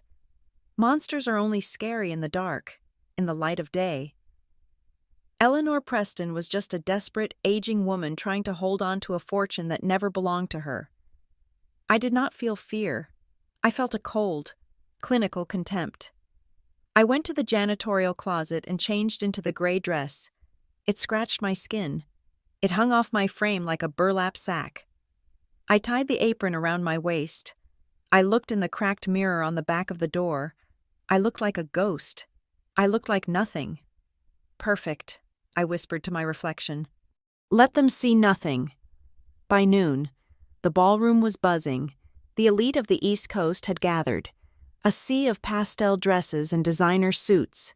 Waiters circulated with trays of caviar and champagne. A string quartet played soft, inoffensive classical music in the corner. I stood at my post by the swinging kitchen doors. A human statue, through the porthole window. I watched them. Richard was holding court near the bar. He was laughing, a loud, booming sound that grated on my nerves. He clapped a senator on the back. He looked expansive, claiming space he hadn't earned. Caleb was nearby. Looking slightly green around the gills, the hangover from the bachelor party was clearly fighting a war against his adrenaline, but he was smiling. He held Isabella's hand, playing the role of the adoring fiancé. They looked safe. They looked victorious. They believed that the silence from the night before meant they had escaped. They thought the glitch was just a glitch. They thought I was cowed. They thought Nathaniel was just a rich old man ready to sign a check. Then I saw Nathaniel. He entered the room not with a fanfare, but with a gravitational pull. The crowd parted for him instinctively. He was wearing a morning suit that was impeccably tailored, a white rose in his lapel. He looked every inch the proud father of the bride. He made a beeline for Richard. I leaned closer to the crack in the door, needing to hear. "Nathaniel," Richard exclaimed, extending both hands. "We were just talking about the future. The stock price is already ticking up on the rumors of the merger. Is that so? Nathaniel asked. His voice was polite, mild. The market loves a strong alliance. It loves leadership, Richard corrected, puffing out his chest. I have run Vertex with an iron fist for 2 decades. It takes a certain ruthlessness to maintain order in this economy. You know how it is. You have to control every variable, every asset. Every asset, Nathaniel repeated, his eyes drifting for a fraction of a second toward the kitchen door where I stood. Yes, control is an illusion we are all fond of. Richard, but tell me, the ownership structure, is it solidified? No outstanding claims. None, Richard laughed, taking a sip of his scotch. The company is 100% under Preston control, solid as a rock. My wife and I, we have ensured there are no loose ends. I am relieved to hear that, Nathaniel said, a small, tight smile playing on his lips. I would hate to invest in a house built on sand. Granite, Nathaniel, Richard said, clinking his glass against Nathaniel's. We are built on granite. I watched Nathaniel take a sip of his water. He didn't drink the alcohol. He was keeping his head clear. He was baiting the trap, letting Richard talk himself into a corner, letting him declare his absolute control so that when the floor dropped out, there would be no ambiguity about who was responsible. Isabella approached them. She looked stunning in a white lace dress that likely cost more than the house I grew up in before my parents died. But she looked uneasy. She tugged on her father's sleeve. "Daddy," she said quietly, "are you okay? You have been acting strange all morning. You barely spoke to Caleb." "I am just focused, darling," Nathaniel said, patting her hand. "I want everything to be perfect for you. I want you to know exactly who you are marrying." "I know who I am marrying," Isabella said, though she sounded like she was trying to convince herself. "Caleb is a good man. He is successful." "Success is easy to fake," Nathaniel said softly. "Character is harder," Isabella frowned, confusion clouding her perfect features. But before she could ask what he meant, the wedding coordinator clapped her hands, signaling that it was time to move the guests to the ceremony site on the cliffs. The room began to empty. The noise faded. I remained by the door. I was not supposed to go to the ceremony. I was supposed to stay here and supervise the cleanup of the cocktail hour. Psst! I looked down. A young man, one of the temporary dishwashers hired from the mainland, was crouching behind a stack of crates. He looked terrified. "Are you Ada?" he whispered. "Yes," I said. He slid a large, flat box across the floor toward me. It was wrapped in plain brown paper. "A man gave this to me," the boy said. "Older guy, scary eyes. He said to give it to the girl in the gray rags by the kitchen door. He gave me $100. The boy didn't wait for an answer. He scurried back into the dish pit. I picked up the box. It was heavy. My heart began to hammer against my ribs. A slow, heavy rhythm of anticipation. I looked around. The room was empty. The staff were busy in the back. The Prestons and the Vances were gone. I took the box and walked quickly to the dry storage room, a large, climate-controlled pantry filled with sacks of flour and sugar. It was the only room with a lock on the inside. I locked the door. I set the box on a sack of rice and tore open the paper. Inside was a garment bag from a high-end boutique in Paris. And on top of the bag sat a small silver USB drive and a handwritten note on heavy cream stationery. I picked up the note. Nathaniel's handwriting was jagged and sharp. "The files from last night are on this drive. I have also added the original incorporation documents of Vertex that prove your mother's sole ownership. The lawyers are already briefed. The police are on standby at the perimeter. Richard expects a servant. Caleb expects a ghost. Do not give them either. When the priest asks, 'Who brings this woman?' or, if anyone objects, that is your cue. Do not knock. Kick the door down. P.S. Red is your color." I unzipped the garment bag. The dress spilled out like a pool of liquid rubies. It was not just red. It was a deep, rich burgundy, the color of old wine and fresh blood. It was silk and velvet, structured and fierce. It was a dress meant for a queen, not a maid. I stripped off the gray sack Eleanor had forced me into. I let it fall to the dusty floor and kicked it into the corner. I untied the dirty apron and threw it on top of the rags. I was naked in the cool air of the storage room. I looked at my hands. They were rough. They were scarred, but they were steady. I stepped into the red dress. It fit, as if it had been sewn on my body. The silk hugged my waist and flared out at the hips. The neckline was sharp and geometric, framing my face. It was armor. I reached into the bottom of the box and found a small makeup kit. Nathaniel had thought of everything. I had not worn makeup in years. Eleanor forbade it. "Paint is for women who need to hide flaws," she would say. "You are just a worker." I opened the lipstick. It was the same deep red as the dress. I applied it carefully, using the reflection in the back of a silver serving platter I pulled from a shelf. I defined my eyes with black liner, sharp as a knife's edge. I took my hair down from the tight, severe bun I was required to wear. I shook it out, letting the dark waves fall around my shoulders. Finally, I reached into the pocket of the discarded gray dress and pulled out the silver phoenix brooch. I pinned it to the shoulder of the red dress. It shone against the dark velvet, a beacon of silver fire. I grabbed the USB drive. I held it in my hand, feeling the cold metal. This was $50 million. This was 24 years of stolen time. This was my mother's life. I unlocked the door of the storage room. I stepped out into the hallway. A server walking by with a tray of dirty glasses stopped dead in his tracks. He dropped the tray. Crash. He stared at me, his mouth open. He didn't see the maid. He didn't see the poor orphan. "Miss," he stammered, "are you a guest?" I didn't answer him. I walked past him, the heels Nathaniel had included in the box clicking rhythmically on the marble floor. I walked through the empty ballroom. I walked through the lobby. I walked out the double doors toward the cliffs where the ceremony was taking place. The wind caught the hem of my red dress, billowing it out behind me like a war banner. I could hear the organ music playing in the distance, the wedding march. They were starting. They were standing there, smiling, lying, stealing. I checked my watch.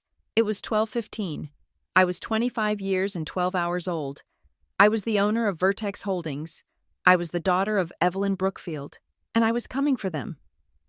The silence was over. The storm had made landfall. The ceremony took place on the Razor's Edge, a dramatic limestone cliff that jutted out over the Atlantic Ocean like the prow of a Titanic ship. It was the most expensive venue at the resort, a place where the sky met the sea in an unbroken line of azure blue. The wind here was fierce, but Richard had paid $40,000 for a transparent, wind-resistant canopy to be erected, creating a bubble of stillness amidst the elements. From my vantage point behind the heavy oak doors that separated the manicured lawn from the main resort building, the scene looked like a painting commissioned by a king. Rows of gold Chiavari chairs were arranged in a perfect semicircle, occupied by 300 of the most influential people in America. There were senators in linen suits, tech moguls in limited-edition sunglasses, and socialites whose jewelry cost more than the GDP of a small island nation. They sat in respectful silence, their faces turned toward the floral archway where the Preston family was staging their final act of grand larceny. I watched them through the glass panel of the door, feeling the cold weight of the silver USB drive in my palm. My heart was not racing. It was beating with a slow, heavy rhythm, like a war drum. Caleb stood at the altar. He looked like the prince in a fairy tale. His tuxedo was midnight blue, tailored to hide the softness of a life lived without labor. He clasped his hands in front of him, mimicking a pose of humble gratitude that I had taught him for his board meetings. He was smiling, a wide, dazzling expression that reached his eyes only because he was thinking about the bank transfer that would occur the moment he said, "I do." He wasn't looking at his bride. He was looking at the future. She represented a future where he would never have to answer for his incompetence. In the front row, Richard and Eleanor were delivering the performance of their lives. Eleanor dabbed at her dry eyes with a lace handkerchief, her shoulders shaking with simulated emotion. She leaned into Richard, who had his arm around her, projecting the image of the stoic patriarch overwhelmed by pride. They were weeping for the cameras, for the audience, and perhaps for the sheer relief of knowing that the clock had run out on my claim. They believed I was cowering in a kitchen somewhere, wearing rags, defeated by their brilliance. The priest, a man with a voice like melted butter, raised his hands. The organ music faded, replaced by the gentle sound of the ocean crashing against the rocks far below. "We are gathered here today," the priest began, his voice amplified by the hidden speakers, "to witness the union of two souls and two great families, to join Caleb Preston and Isabella Vance in the holy bond of matrimony." I rested my hand on the brass handle of the door. The metal was cool. "Marriage is a covenant," the priest continued, unaware that the only covenant being honored today was a conspiracy to commit fraud. "It is built on truth. It is built on trust. It is a promise to stand together in the light and in the darkness." I saw Nathaniel Vance standing beside Isabella. He looked like a statue carved from granite. He did not look at the priest. He did not look at Caleb. He was staring straight ahead, his jaw set so hard I could see the muscle twitching from 50 yards away. Isabella looked up at her father, her veil fluttering slightly. She whispered something to him, perhaps asking why he hadn't squeezed her hand yet. He didn't answer. He just waited. The ceremony dragged on, a parade of hollow words. Caleb recited the vows I had written for him. He spoke of destiny and partnership, words that sounded profound to the guests but tasted like ash to me. He promised to cherish her. He promised to honor her. He promised to share all his worldly goods with her, which was ironic, considering his worldly goods were entirely stolen from me. Then came the moment, the silence before the storm. The priest looked out over the congregation. He adjusted his glasses and smiled benevolently. "If anyone can show just cause why this man and this woman may not lawfully be joined together," the priest intoned, "let them speak now, or forever hold their peace." The silence that followed was procedural. It was the pause written into the script, a moment for the wind to blow and the birds to cry. No one ever spoke. It was a formality. I saw Richard's shoulders relax. A smirk tugged at the corner of his mouth. A tiny, involuntary spasm of victory. He turned his head slightly to catch Eleanor's eye. They shared a look that screamed, "We won." The priest waited 3 seconds, 4 seconds. He opened his mouth to continue, but Nathaniel Vance moved. He did not step back to give his daughter away. He stepped forward. He placed his hand firmly on Isabella's arm, not in a gesture of giving, but of restraining. He pulled his hand back from Caleb, leaving the groom's outstretched hand grasping at empty air. The movement was small, but on that stage, it was an earthquake. Caleb blinked, confused. He looked at Nathaniel's hand, then at Nathaniel's face. "Sir," he whispered, his microphone picking up the tremble in his voice. And then, I pushed the doors open. They were heavy, solid oak doors, but they swung outward with a groan that cut through the silence like a gunshot. I stepped out onto the white limestone path. The sound of my heels on the stone was sharp and deliberate. Click, click, click. The visual impact was immediate. In a sea of pastels, creams, and whites, I was a wound. I was a drop of blood on a sheet of snow. The burgundy silk of my dress caught the midday sun, blazing with a deep, furious intensity. The skirt billowed around me in the wind, and the silver phoenix on my shoulder flashed like a warning beacon. One by one, the heads turned. First, the guests in the back row. They twisted in their seats, their polite smiles vanishing, replaced by confusion. Then the middle rows, then the front. A murmur rippled through the crowd, a sound like bees swarming. Who is that? Is that a mistress? Is that part of the show? I did not look at them. I kept my chin high, my eyes locked on the altar. I walked with the slow, predatory grace of a creature that has finally stopped running. I saw Eleanor turn. Her face went slack. The fake tears dried instantly. Her mouth opened, but no sound came out. She looked at the red dress, then up to my face. Her eyes bulged. She grabbed Richard's arm so hard her knuckles turned white. Richard spun around, his face, flushed with victory moments ago, drained of all color. He looked like he was seeing a corpse walking out of a grave. He started to stand up, his legs shaking. "Security," he croaked, but he was too shocked to shout. "Security." I kept walking. I passed the senators. I passed the tech moguls. I walked past the people who had eaten at tables I had set, who had drunk wine I had poured, who had looked through me for years as if I were made of glass. Now, they couldn't look away. I reached the front of the aisle. I stopped 5 feet from the altar. The wind whipped my dark hair around my face, but I didn't brush it away. I stood tall, letting the silence stretch until it was screaming. Caleb was staring at me. His mouth hung open, his perfect jawline slack with stupidity and shock. He looked at the dress, the makeup, the fire in my eyes. He didn't recognize the sister he had tormented. He saw a stranger. "Ada," he sputtered into the microphone, his voice echoing across the cliffs. "What the hell are you doing?" I did not answer him. I did not even look at him. He was beneath my notice. He was a pawn. I looked directly at Richard Preston.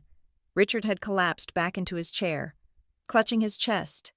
He was staring at the silver brooch on my shoulder. He knew, at that moment, he knew that the ghost of Evelyn Brookfield had come back to collect. Nathaniel Vance watched me approach. His face remained impassive, but his eyes were shining with a fierce, cold pride. He reached out and took the microphone from the priest's trembling hand. The feedback whine from the speakers cut through the murmurs of the crowd. Nathaniel stepped down from the altar, pulling Isabella gently behind him, shielding her from the fallout. He stood next to me, presenting a united front, the billionaire and the servant, standing shoulder to shoulder against the liars. Nathaniel raised the microphone. His voice was calm, deep, and absolutely lethal. "This wedding cannot happen," Nathaniel announced, his words booming over the cliffs and out to sea. The crowd gasped. Isabella let out a small sob, covering her mouth with her hands. Nathaniel pointed a finger at Caleb, then at Richard. "Because the groom is a fraud," Nathaniel continued, his voice hardening into steel, "and he is currently spending the stolen money of the woman standing before you." He gestured to me. "Ladies and gentlemen," Nathaniel said, "I would like to introduce you to the true owner of Vertex Holdings, Miss Ada Brookfield." The name hit the air like a bomb. Richard scrambled to his feet. "Lies," he screamed, his voice cracking. "She is crazy. She is the maid. Get her out of here." But no one moved. The security guards, paid by Nathaniel Vance, stood with their arms crossed, watching the show. I took a step toward Richard. I didn't need a microphone. My voice was projected by 24 years of silence. "Sit down, Richard," I said, and for the first time in his life, he obeyed. He sank back into his chair, defeated by a girl in a red dress who had finally learned that she was the one holding the match. "Gorman, get her out of here," Richard screamed, pointing a trembling finger at me. "She is trespassing. Shoot her if you have to." He looked wildly toward the perimeter of the lawn where his private security team was stationed. But Gorman did not move. The hulking brute who had chased me through the laundry tunnels the night before stood with his arms crossed, staring blankly at the ocean. Beside him, Marcus, Nathaniel's head of security, tapped his earpiece and gave a small, grim nod. "Your payroll just bounced." "Richard," I said, my voice amplified clearly over the sound system. "But Mr. Vance pays in cash." "This is insane," Eleanor shrieked, standing up and waving her hands as if to physically dispel the reality of my presence. "She is off her medication. She is a pathological liar. Someone call the police." "Oh, the police are definitely coming." "Eleanor," I replied calmly.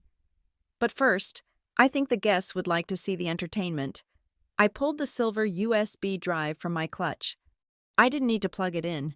Marcus had already synced the control booth to my signal.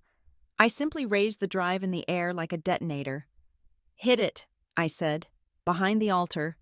The massive LED screen, which had been displaying a looped, soft-focus slideshow of Caleb and Isabella walking on the beach, flickered. The romantic acoustic guitar music cut out with a sharp screech of feedback. The screen went black for a heartbeat. Then, it exploded into light. It wasn't a wedding video. It was a crime scene. The first image was a high-resolution scan of the original articles of incorporation for Vertex Holdings. My mother's signature, Evelyn Brookfield, was blown up to the size of a billboard. Next to it was the fake document Richard had filed, with the forged signature clearly mismatched. "That is my mother's company," I narrated, walking slowly toward the stunned guests.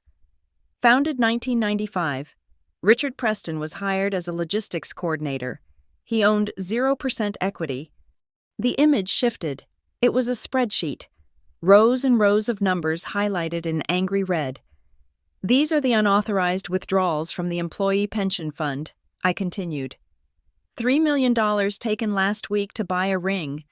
I pointed to Isabella's hand. She looked down at the diamond on her finger, as if it had suddenly turned into a live tarantula. "And this," I said, my voice dropping an octave, "is my personal favorite." The screen shifted to video footage. It was grainy, black and white. It showed Richard standing by a fireplace, laughing as he tossed a blue-bound document into the flames. The audio from the clip blasted through the speakers, loud and distorted but unmistakable. "She left it all to the girl, every cent. But who needs a will when you have a lighter? The girl is ours now. And so is the money." A gasp went through the crowd. It was a physical sound, like the air being sucked out of the room. Senator Miller, sitting in the third row, took off his sunglasses and stared open-mouthed at the screen. Then, the audio continued. A second clip played, one I had recorded myself on my phone 3 years ago, hidden in my pocket while Richard berated me in the kitchen. "You are nothing but a mule, Ada, a workhorse. We feed you so you can plow the fields. You make the money. We spend it. That is the natural order. You are lucky we do not put you down." The silence on the cliffside was absolute. The wind seemed to stop. The seagulls ceased their crying. The only sound was the echo of Richard's voice calling me an animal. Richard slumped into his chair, his face a mask of gray ash. Eleanor was clawing at her neck, gasping for air, but the first person to move was Isabella. She stood frozen, her eyes wide, processing the horror. She looked at the screen, then at the ring on her finger, and finally at Caleb. Caleb was shaking. He reached out to her, his hands sweating. "Bella, baby, listen to me. It is deepfake. It is AI. You know how technology is these days. They are trying to frame me." Isabella looked at him. For the first time, the vapid, spoiled socialite was gone. In her place was a woman who realized she had been purchased. "You stole from your workers to buy me," she whispered. Her voice was trembling, but her hands were steady. "I did it for us," Caleb pleaded, "because I love you." Isabella reached up and tore the lace veil from her head. The delicate fabric ripped with a sound like tearing paper. She bunched it up in her fist. "You do not love me," she hissed. "You love my father's balance sheet." Smack. The sound of her hand connecting with Caleb's face was louder than the waves crashing below. It was a thunderclap. Caleb stumbled back, clutching his cheek, losing his footing on the uneven stone. He fell onto his backside, his legs tangling in his expensive tuxedo trousers. "You are pathetic," Isabella spat at him. She turned to me. Her eyes were filled with tears, but she nodded, a small, sharp nod of respect. "She is lying," Eleanor screamed. Finally finding her voice, she rushed toward the guests, grabbing the arm of a confused elderly woman. "Don't you see Ada is jealous? She has always been jealous of Caleb. She made this up. She is a computer hacker." "Stop it, Eleanor," I said. I didn't yell. I spoke with the icy, bored authority of a CEO dismissing a negligent employee. I walked up the steps of the altar. I stood over Caleb, who was cowering on the ground. I looked down at Richard and Eleanor. I held the microphone like a weapon. "For 24 years, I said, addressing the crowd, I have been the ghost in the machine. You all know Vertex Holdings. You know the Q4 strategic pivot that saved the stock in 2023. I wrote that plan at 3 in the morning on a laptop with a broken screen. You know the merger with Orion Tech. I negotiated that deal while Eleanor was screaming at me for not polishing the silver correctly. I paced the stage. I have generated $200 million in net profit for this family. I have worked 18-hour days. I have been a maid, a cook, an accountant, and a scapegoat, and my salary zero, my inheritance stolen, my life hijacked. I turned to Richard. You told me I owed you $50 million. You told me I was paying off a debt. I laughed. It was a dry, humorless sound. I checked the books last night. Richard, the real books. Do you want to know the current valuation of Vertex Holdings? Richard looked up, his eyes filled with dread. Ada, don't, he whispered. Please, we are family. Family, I sneered. I wouldn't treat a dog the way you treated me. I looked back at the crowd. Vertex Holdings is worth exactly nothing. A murmur of confusion rippled through the guests. What? Caleb cried from the floor. That is impossible. The stock is trading at $40. The stock is trading on lies, I declared. 3 months ago, your genius CEO, Caleb, decided to diversify. He took the entire liquidity reserve, $80 million, and invested it in an unregulated cryptocurrency exchange based in the Bahamas. Caleb went pale. It was a sure thing. It was supposed to double. It was a Ponzi scheme, I said brutally. The exchange collapsed 2 weeks later. The money is gone. Vertex is insolvent. We cannot even pay the electric bill for the tower. No, Eleanor moaned, sinking to her knees. No, no, no. But wait, I said, a cruel smile playing on my lips. If the company is bankrupt, how did you pay for this wedding? How did you pay for the Sapphire Coast? How did you pay for the lobster and the champagne? I pointed the microphone at Nathaniel Vance. Mr. Vance, I asked, would you like to explain the financing? Nathaniel stepped forward. He looked like a king passing judgment on a peasant. Yesterday, Nathaniel said, his voice booming. Richard presented me with a loan agreement.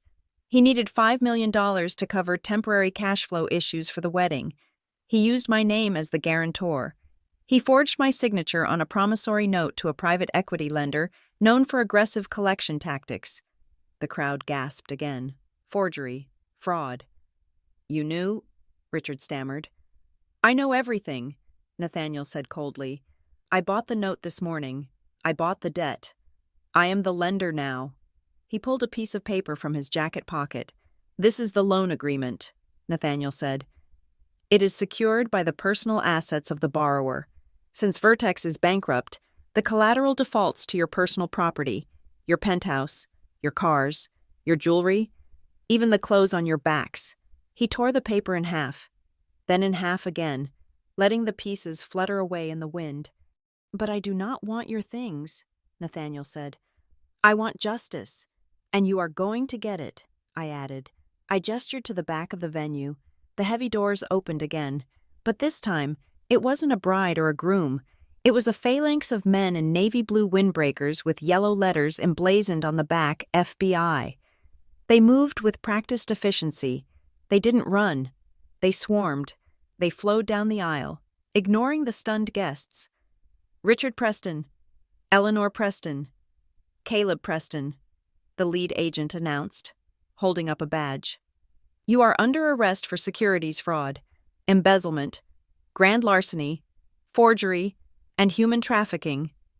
Trafficking! Eleanor shrieked as an agent grabbed her wrist and spun her around. I am a socialite. You cannot touch me. Look at this dress. You held a minor against her will and forced her into labor for 2 decades, the agent said, snapping the handcuffs on her wrists. The metallic click was the sweetest sound I had ever heard.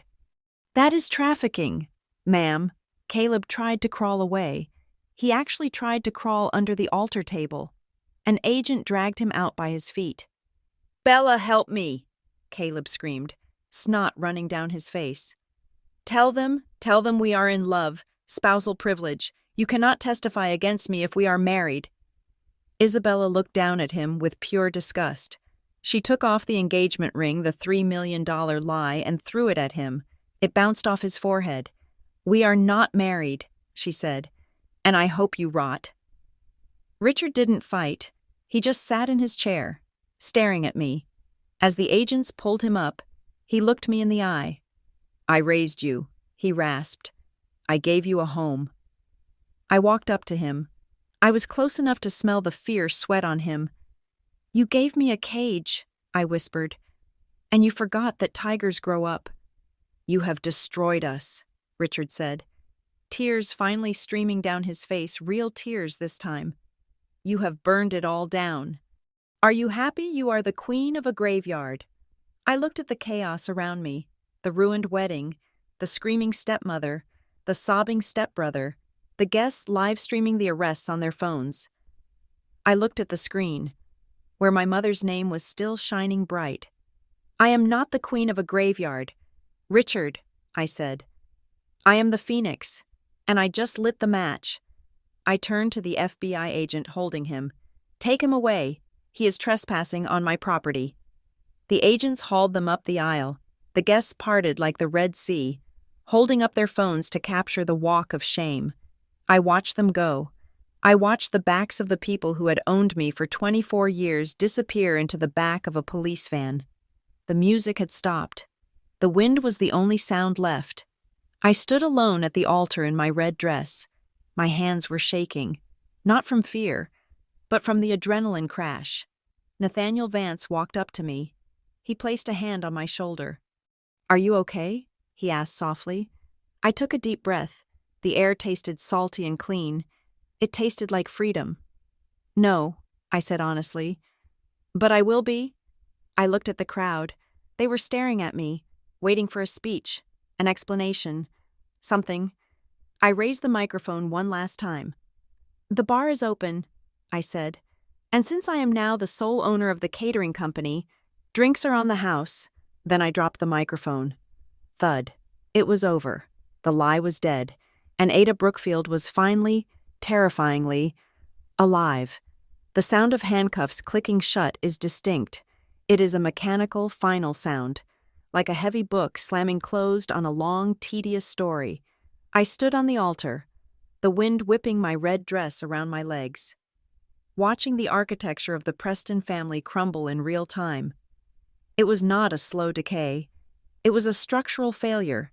They were imploding under the weight of their own lies, and the gravity of the federal agents swarming the cliffside.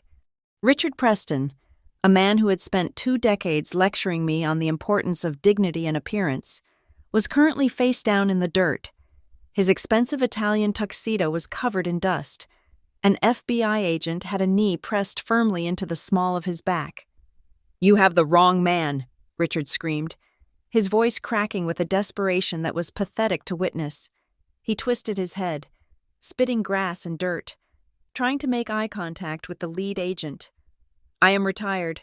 I have no executive power. Ask the boy. Ask Caleb." He pointed a shaking finger, or as best he could with his hands cuffed behind him toward his son.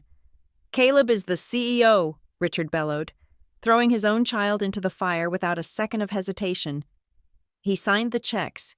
He authorized the crypto transfers. I warned him. I told him it was risky. But he wouldn't listen. He is the one who embezzled the funds. Caleb, who was being hauled to his feet by 2 agents near the flower arch, froze. He looked at his father with an expression of pure, unadulterated betrayal. For 30 years, Caleb had been the golden prince, protected and coddled. Now, in the first moment of true danger, his king was using him as a human shield. "What?" Caleb gasped, tears streaming down his face, mixing with the snot and the makeup that was running in streaks. "You are blaming me." "It is the truth," Richard yelled, looking wildly around at the cameras, at the guests, at anyone who would listen. "I am just an old man. My son ran the company into the ground." Something inside. Caleb snapped. The facade of the confident businessman dissolved, revealing the terrified child underneath. He began to thrash in the grip of the agents. "You liar!" Caleb shrieked. It was a primal scream. "You made me sign those papers. You have been making me sign them since I was 18. You told me if I didn't sign the shell company transfers, you would cut off my allowance. You told me you would send me to military school."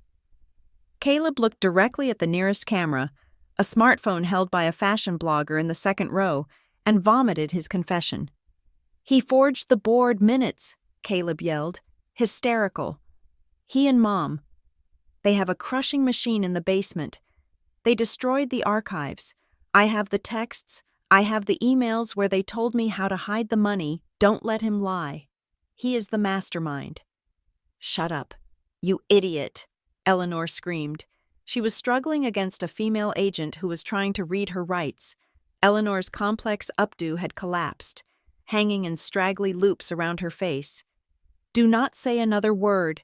We need a lawyer. We are the victims here. That girl, that witch in the red dress set us up." She lunged toward me, her face contorted into a mask of pure hate. "You did this, you ungrateful little gutter rat. We took you in. We gave you a surname." The guests were no longer silent. The shock had worn off, replaced by a morbid fascination. 300 smartphones were held aloft, recording every second of the carnage. I could see the screens glowing. I could see the comments rolling in on the live streams. The hashtag Vertex Scandal was not just trending, it was global. The world was watching the perfect American family tear each other apart like starving wolves. I did not say a word. I did not need to. I just stood there, my chin high, watching them destroy themselves. It was the most satisfying silence of my life. Richard, realizing that throwing Caleb under the bus had failed, and seeing the cold, hard faces of the FBI agents, suddenly changed tactics. He looked at me. He stopped struggling. He slumped his shoulders, trying to look frail, trying to look like a harmless old man. "Ada," he croaked. His voice trembled with a manufactured sorrow. "Ada, sweetheart, look at what you are doing. Look at us." He shuffled forward on his knees, the agents allowing him a few inches of movement, perhaps out of curiosity to see how low he would go. "I know we were hard on you," Richard pleaded, tears welling in his eyes. "I know we had high standards, but we did it to make you strong. We did it because we loved you. I raised you, Ada, for 20 years. I put food on your table. I put a roof over your head. I was a father to you when your own father abandoned you by dying." A gasp went through the crowd at the cruelty of his words, but Richard pushed on, desperate. "You cannot let them take us to prison," he begged. "We are your family, your only family. Tell them. Ada, tell them it was a misunderstanding. Tell them you authorized the transfers. You can fix this. Just sign the waiver, please, for the sake of the memories." I looked down at him. I looked at the man who had forced me to sleep in a storage closet, the man who had forbidden me from going to college because he needed free labor, the man who had burned my mother's will and laughed about it. I felt absolutely nothing. No anger, no pity, just a cold, clean separation. I raised the microphone to my lips. My hand was steady. "You did not raise me, Richard," I said. My voice was calm, cutting through his hysteria like a scalpel. "I raised you," Richard blinked, stunned. "I raised your stock price," I continued, listing the facts like items on a receipt. "I raised your reputation. I raised your son's grades in college because I wrote all his papers. I raised the capital that paid for this suit you are wearing. For 24 years, I have fed you, clothed you, and housed you with my labor and my stolen inheritance." I took a step closer, towering over him in my heels. "You were never my father," I said. "You were my employee. You were a bad manager, a thief, and a liar." I paused, letting the words hang in the salt air. "And as the sole owner of Vertex Holdings," I said, delivering the final blow, "I am terminating your employment, with cause, effective immediately." Richard collapsed. He didn't faint. He just gave up. His head dropped to his chest, and he sobbed a broken, guttural sound of a man who realized he had lost the only thing he cared about, his power. "Get them out of my sight," I said to the agents. The FBI team moved in. They hauled Richard and Eleanor to their feet. They dragged Caleb, who was now dead weight, across the beautiful white limestone. As they were marched up the aisle, past the rows of stunned guests, the shame was palpable. Eleanor tried to hide her face, but there was nowhere to hide. The cameras were everywhere. They were being paraded through the very society they had tried so desperately to impress. They were not leaving as royalty. They were leaving as cautionary tales. Nathaniel Vance stepped up to the microphone I had lowered. He looked at the retreating figures of the Preston family, then turned his gaze to the crowd. "I would like to make a formal announcement," Nathaniel said. His voice was grim. "The merger between Vance Empire and Vertex Holdings is canceled. Furthermore, my legal team has already filed a civil suit against Richard, Eleanor, and Caleb Preston for fraud, breach of contract, and emotional damages. I will pursue every asset they have hidden. I will pursue every offshore account. I will not stop until they are left with nothing but the prison uniforms on their backs." He turned to a man in a gray suit standing near the front, his personal lawyer. "Mr. Sterling." Sterling opened a briefcase and produced a thick document. "Ada," Nathaniel said, gesturing to the table where the wedding registry book sat. "The paperwork is ready." I walked over to the table. The wind fluttered the pages of the document. It was a restoration of rights, a total transfer of authority. I picked up the pen. It was a heavy gold fountain pen. "This document," Nathaniel explained to the watching world, "formally acknowledges Ada Brookfield as the majority shareholder and chairwoman of the board. It also contains a clause for the immediate rebranding of the corporation." I looked at the name at the top of the page, Vertex Holdings, a name Richard had chosen because he thought it sounded modern. It meant a peak, a high point, but he had built his peak on a foundation of lies. I signed my name, Ada Brookfield. The signature was large, looping, and unapologetic.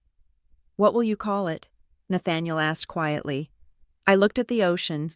I looked at the sky. I looked at the silver brooch pinned to my red dress. "Phoenix," I said. "Phoenix Enterprises, because we are rising from the ashes." Mr. Sterling took the document. "It is done." The guests began to clap. It started slowly, a few people in the back, then more, until the entire cliffside was erupting in applause. They weren't clapping for a wedding. They were clapping for the show.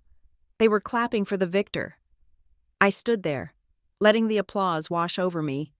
But I didn't smile. The work wasn't done. The rebuilding would take years. But the demolition. The demolition was complete. The police vans drove away, their sirens wailing in the distance, a fading soundtrack to the end of an era. The crowd began to disperse, moving toward the open bar I had promised them. Eager to gossip and post their videos, I remained on the edge of the cliff, looking down at the waves crashing against the rocks. "Ada." The voice was soft, trembling. I turned. Isabella Vance was standing there. She looked like a wreck. Her hair was windblown, her makeup smeared. She had taken off her shoes and was standing barefoot on the stone. She held the torn remains of her veil in one hand. She looked at me with wide, red-rimmed eyes. For the first time, she really looked at me. She didn't see a servant. She didn't see a rival. She saw the woman who had just saved her life. Isabella started, then stopped. She swallowed hard. "I didn't know. I swear to you, Ada, I didn't know." "I know you didn't," I said. My voice was not warm, but it wasn't cruel. Isabella was shallow. Yes, she was spoiled, but she wasn't evil. She was just another prop in Richard's play. "I treated you like furniture," Isabella whispered, shame coloring her cheeks. "I asked you to get me water while you were saving the company. I let them treat you like a slave." "Yes, you did," I said simply. I wasn't going to absolve her. She needed to carry that weight. Isabella nodded, tears spilling over again. "Thank you," she said. "You could have let me marry him. You could have waited until after the ceremony to ruin them. You could have let me be tied to that fraud forever. But you stopped it. I didn't do it for you, I said honestly. I did it for me. But you were lucky collateral damage. Isabella laughed, a choked, watery sound. I will take it. I am sorry. Ada, I am so sorry. She extended a hand. It was shaking. I looked at her hand. Then I looked at her face. I took her hand. I didn't shake it. I just squeezed it once, firmly. Go find your father, I said. He is a good man. He deserves a daughter who pays attention. Isabella nodded. She turned and walked away, her white dress trailing in the dust, leaving me alone on the precipice. I turned back to the ocean. The sun was high now. The nightmare was over. I was 25 years old. I had $50 million, or at least, the legal right to recover it. I had a company to rebuild. I had a name to clear. But for the first time in my life, when I looked at the horizon, I didn't see a wall. I saw a future, and it was red, brilliantly, violently red. 3 months had passed since the wedding that never happened. I sat in the corner office on the 47th floor of the Phoenix Tower. It used to be Richard's office, a cavernous room filled with dark mahogany furniture, heavy velvet drapes, and the smell of stale cigar smoke. It had felt like a dungeon. Now, it was unrecognizable.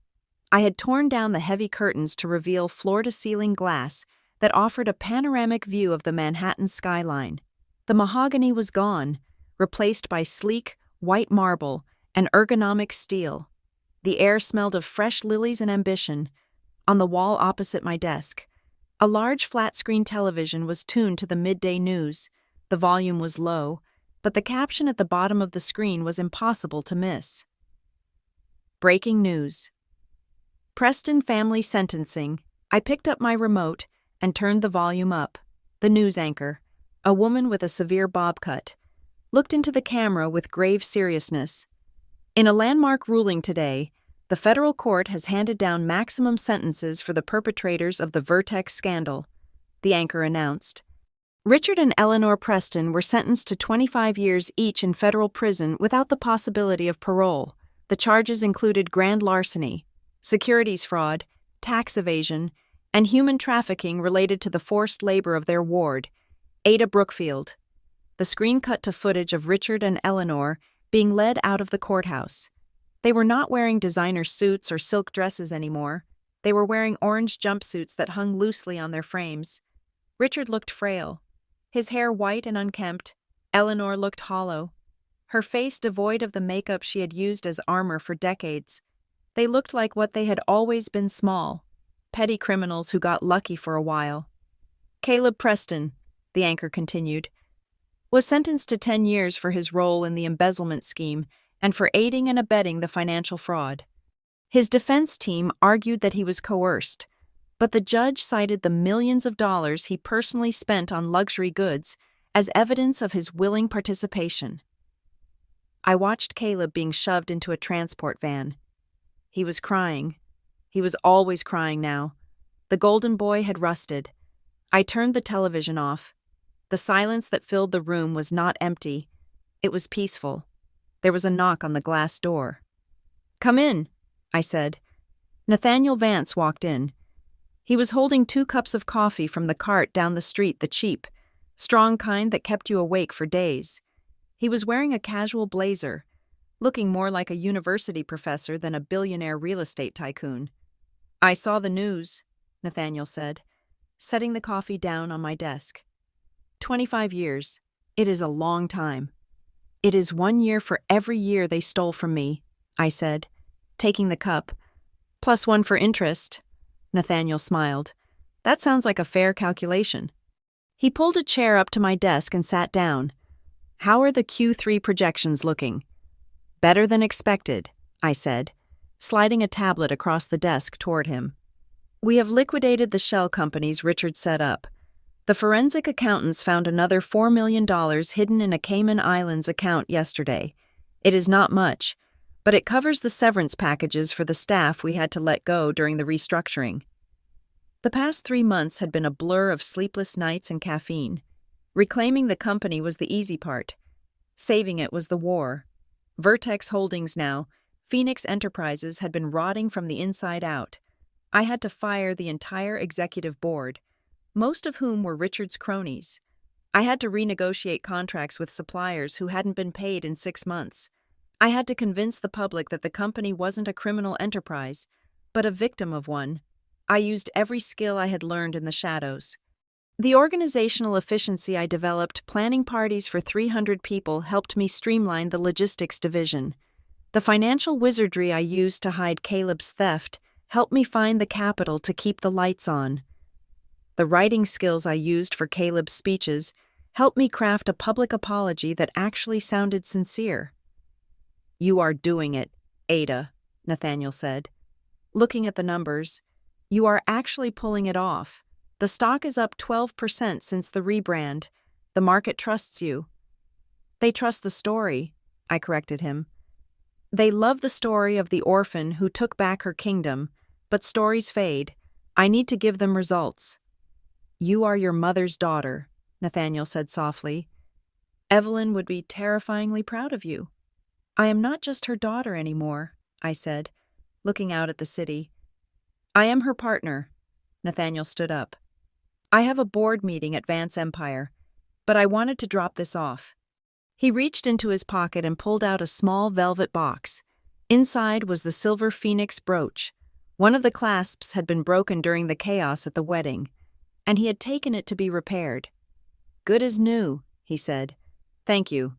"Nathaniel," I said. "For everything. You didn't have to stay.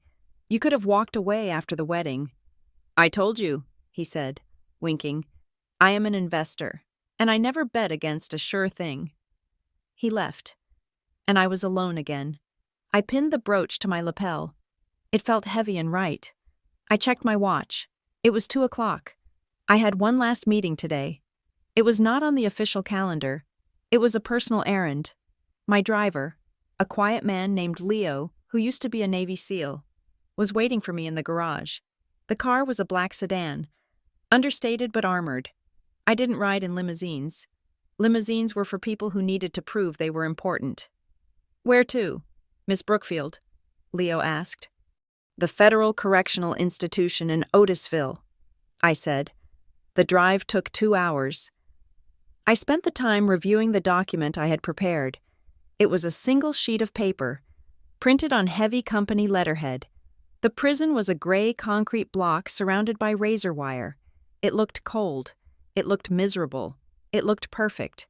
I was escorted to the visitation room. It was not the contact room with the tables. It was the high security side, where visitors sat on one side of a thick glass partition and spoke through a phone. Richard was already there. He looked smaller than he had on TV. His orange jumpsuit was faded. His skin was sallow, the result of 3 months without sunlight or premium skincare. He sat slumped in the metal chair, staring at his hands. When I sat down, he didn't look up immediately. "Pick up the phone, Richard," I said. My voice was muffled by the glass. But he heard me. He reached out a shaking hand and picked up the black receiver. He raised his eyes to meet mine. There was no anger in them anymore, just a deep, crushing defeat. "Ada," he rasped. His voice sounded like grinding stones. "You came." "I had some administrative business to finish," I said. "Have you—" He licked his dry lips. "Have you seen Eleanor?" "They put her in a different facility. I haven't spoken to her." "She is fine," I said indifferently. "She is working in the laundry. I hear she is learning how to get stains out of cheap cotton. It is a useful skill." Richard flinched. "And Caleb?" "General population," I said. "He is learning to keep his mouth shut. It is a lesson he should have learned 20 years ago." Richard closed his eyes. A single tear leaked out. "Why are you here, Ada?" "To gloat, to watch the animals in the zoo." "I am a businesswoman, Richard," I said. "I do not waste time on gloating. I am here to settle accounts." I reached into my briefcase and pulled out the document. I pressed it flat against the glass so he could read it. It was an invoice. Invoice for services rendered to Richard and Eleanor Preston from Ada Brookfield. Itemized list, domestic management, housekeeping, 24 years, daily cleaning, cooking, laundry, and maintenance of a 5,000 square foot penthouse. Rate $50,000 per annum. Subtotal $1,200,000. Executive Assistance Administration 5 years. Managing calendars. Booking travel. Handling correspondence for Vertex Holdings. Rate $80,000 per annum. Subtotal $400,000. Crisis Management. Forensic Accounting 5 years. Covering embezzlement. Restructuring debt. Falsifying reports to prevent bankruptcy. Rate $200,000 per annum. Subtotal $1 million. Ghostwriting public relations 10 years. Writing speeches, emails, and social media content for Caleb Preston. Rate $50,000 per annum. Subtotal $500,000. CEO services. Acting running the entire company from the shadows while the actual CEO partied. Rate $5 million per annum. Subtotal $25 million. Pain and suffering / emotional damages. $50 million. Interest calculated at a compound rate of 10% per annum over 24 years. Total due $150 million. Richard squinted at the paper. His eyes widened as he read the numbers. "What is this?" he whispered. "That is what you owe me," I said calmly. "You said you raised me. You said you put food on my table. I did the math. Richard, the cost of the food and the closet space you gave me amounts to roughly $200,000 over 20 years. I deducted that from the total. This is the balance." "I don't have this money," Richard stammered. "The government took everything. They seized the accounts. They sold the penthouse. I am bankrupt." "I know," I said. "But debt doesn't just disappear because you are in prison. This is a civil judgment. I have filed it with the courts. When you get out in 25 years, if you are still alive, this debt will be waiting for you." I leaned closer to the glass. "Every cent you earn in the prison workshop," I said. "Every dollar anyone tries to send you for commissary, every Social Security check you might get when you are 90, it all belongs to me. You will never own anything again. Not a car, not a house, not even a pair of shoes that I do not allow you to have." Richard stared at me. The horror on his face was absolute. He realized then that I hadn't just put him in prison. I had enslaved his future. "You are cruel," he whispered. "I learned from the best," I replied. I folded the invoice and put it back in my bag. "One more thing," I said. "Do not try to contact me. Do not write to me. Do not put me on your visitation list. You are fired, Richard. And I do not socialize with former employees." I hung up the phone. I didn't wait for him to respond. I stood up, smoothed my skirt, and walked out of the room. I didn't look back. I didn't need to. I knew he was still sitting there, staring at the empty chair, listening to the sound of his own life ticking away, one billable hour at a time. I walked through the heavy metal doors and out into the prison yard. It had started to rain. It wasn't a drizzle. It was a torrential downpour. The sky had turned a bruised purple, and the water was coming down in sheets. Leo, my driver, stepped out of the car with a large black umbrella. He started to run toward me. "No!" I shouted, raising a hand. "Stay there." Leo stopped, confused. I walked out into the rain. I let the water soak my hair. I let it ruin my silk blouse. I let it run down my face, washing away the prison air, the smell of antiseptic, the ghost of Richard's voice. I tilted my head back and closed my eyes. The rain felt cold and clean. It felt like baptism. For 24 years, I had been afraid of the rain because I didn't have a coat. For 24 years, I had been afraid of the cold because the heating in the storage room didn't work. Now, I stood in the storm and I didn't feel cold. I felt fire. I felt the kind of heat that comes from the core of the earth, the kind of power that burns and creates. I was free. I wasn't Ada the servant. I wasn't Ada the victim. I wasn't even Ada the avenger anymore. The revenge was done. The debt was paid. I walked to the car, water dripping from my nose and chin. Leo opened the back door for me. I slid onto the leather seat. I took the towel he offered and dried my face. "Are you okay, Miss Brookfield?" Leo asked, looking at me in the rearview mirror. "You are soaked." "I am fine, Leo," I said. "I have never been better." Leo put the car in gear. Back to the office. I looked out the window at the prison fading into the gray mist behind us. "No," I said. "Take me to the courthouse." "The courthouse?" Leo asked. "Do we have a hearing?" "No," I said, touching the silver phoenix brooch on my chest. "I need to file some paperwork. I need to change my name." "Change it to what?" I smiled. It was a real smile, one that reached my eyes. "To Phoenix," I said. "Ada Phoenix, because the Brookfield line ended with my mother, and the Preston line ended today. I am something new." Leo nodded. "Yes, ma'am. To the courthouse." The car pulled onto the highway, accelerating smoothly. I looked directly into the rearview mirror, catching my own reflection. But I wasn't looking at myself. I was looking at you. Yes, you, the one watching this story unfold. "They wanted me to be a servant," I said to the reflection, breaking the silence of the car. "I served them the coldest dish in the world. And let me tell you, it tasted absolutely delicious." The car sped off into the rain, driving toward a horizon that was wide open and completely mine. Thank you so much for listening to Ada's story. It has been a long journey from the storage room to the boardroom, and I hope you enjoyed seeing justice served. I would love to know where you are tuning in from today. Are you watching from a busy city like New York, or somewhere quiet? Please leave a comment below and let me know I read every single one of them. If you enjoyed this story, please make sure to subscribe to the Sunday Drama Stories channel so you never miss an episode. Smash that like button to support the channel.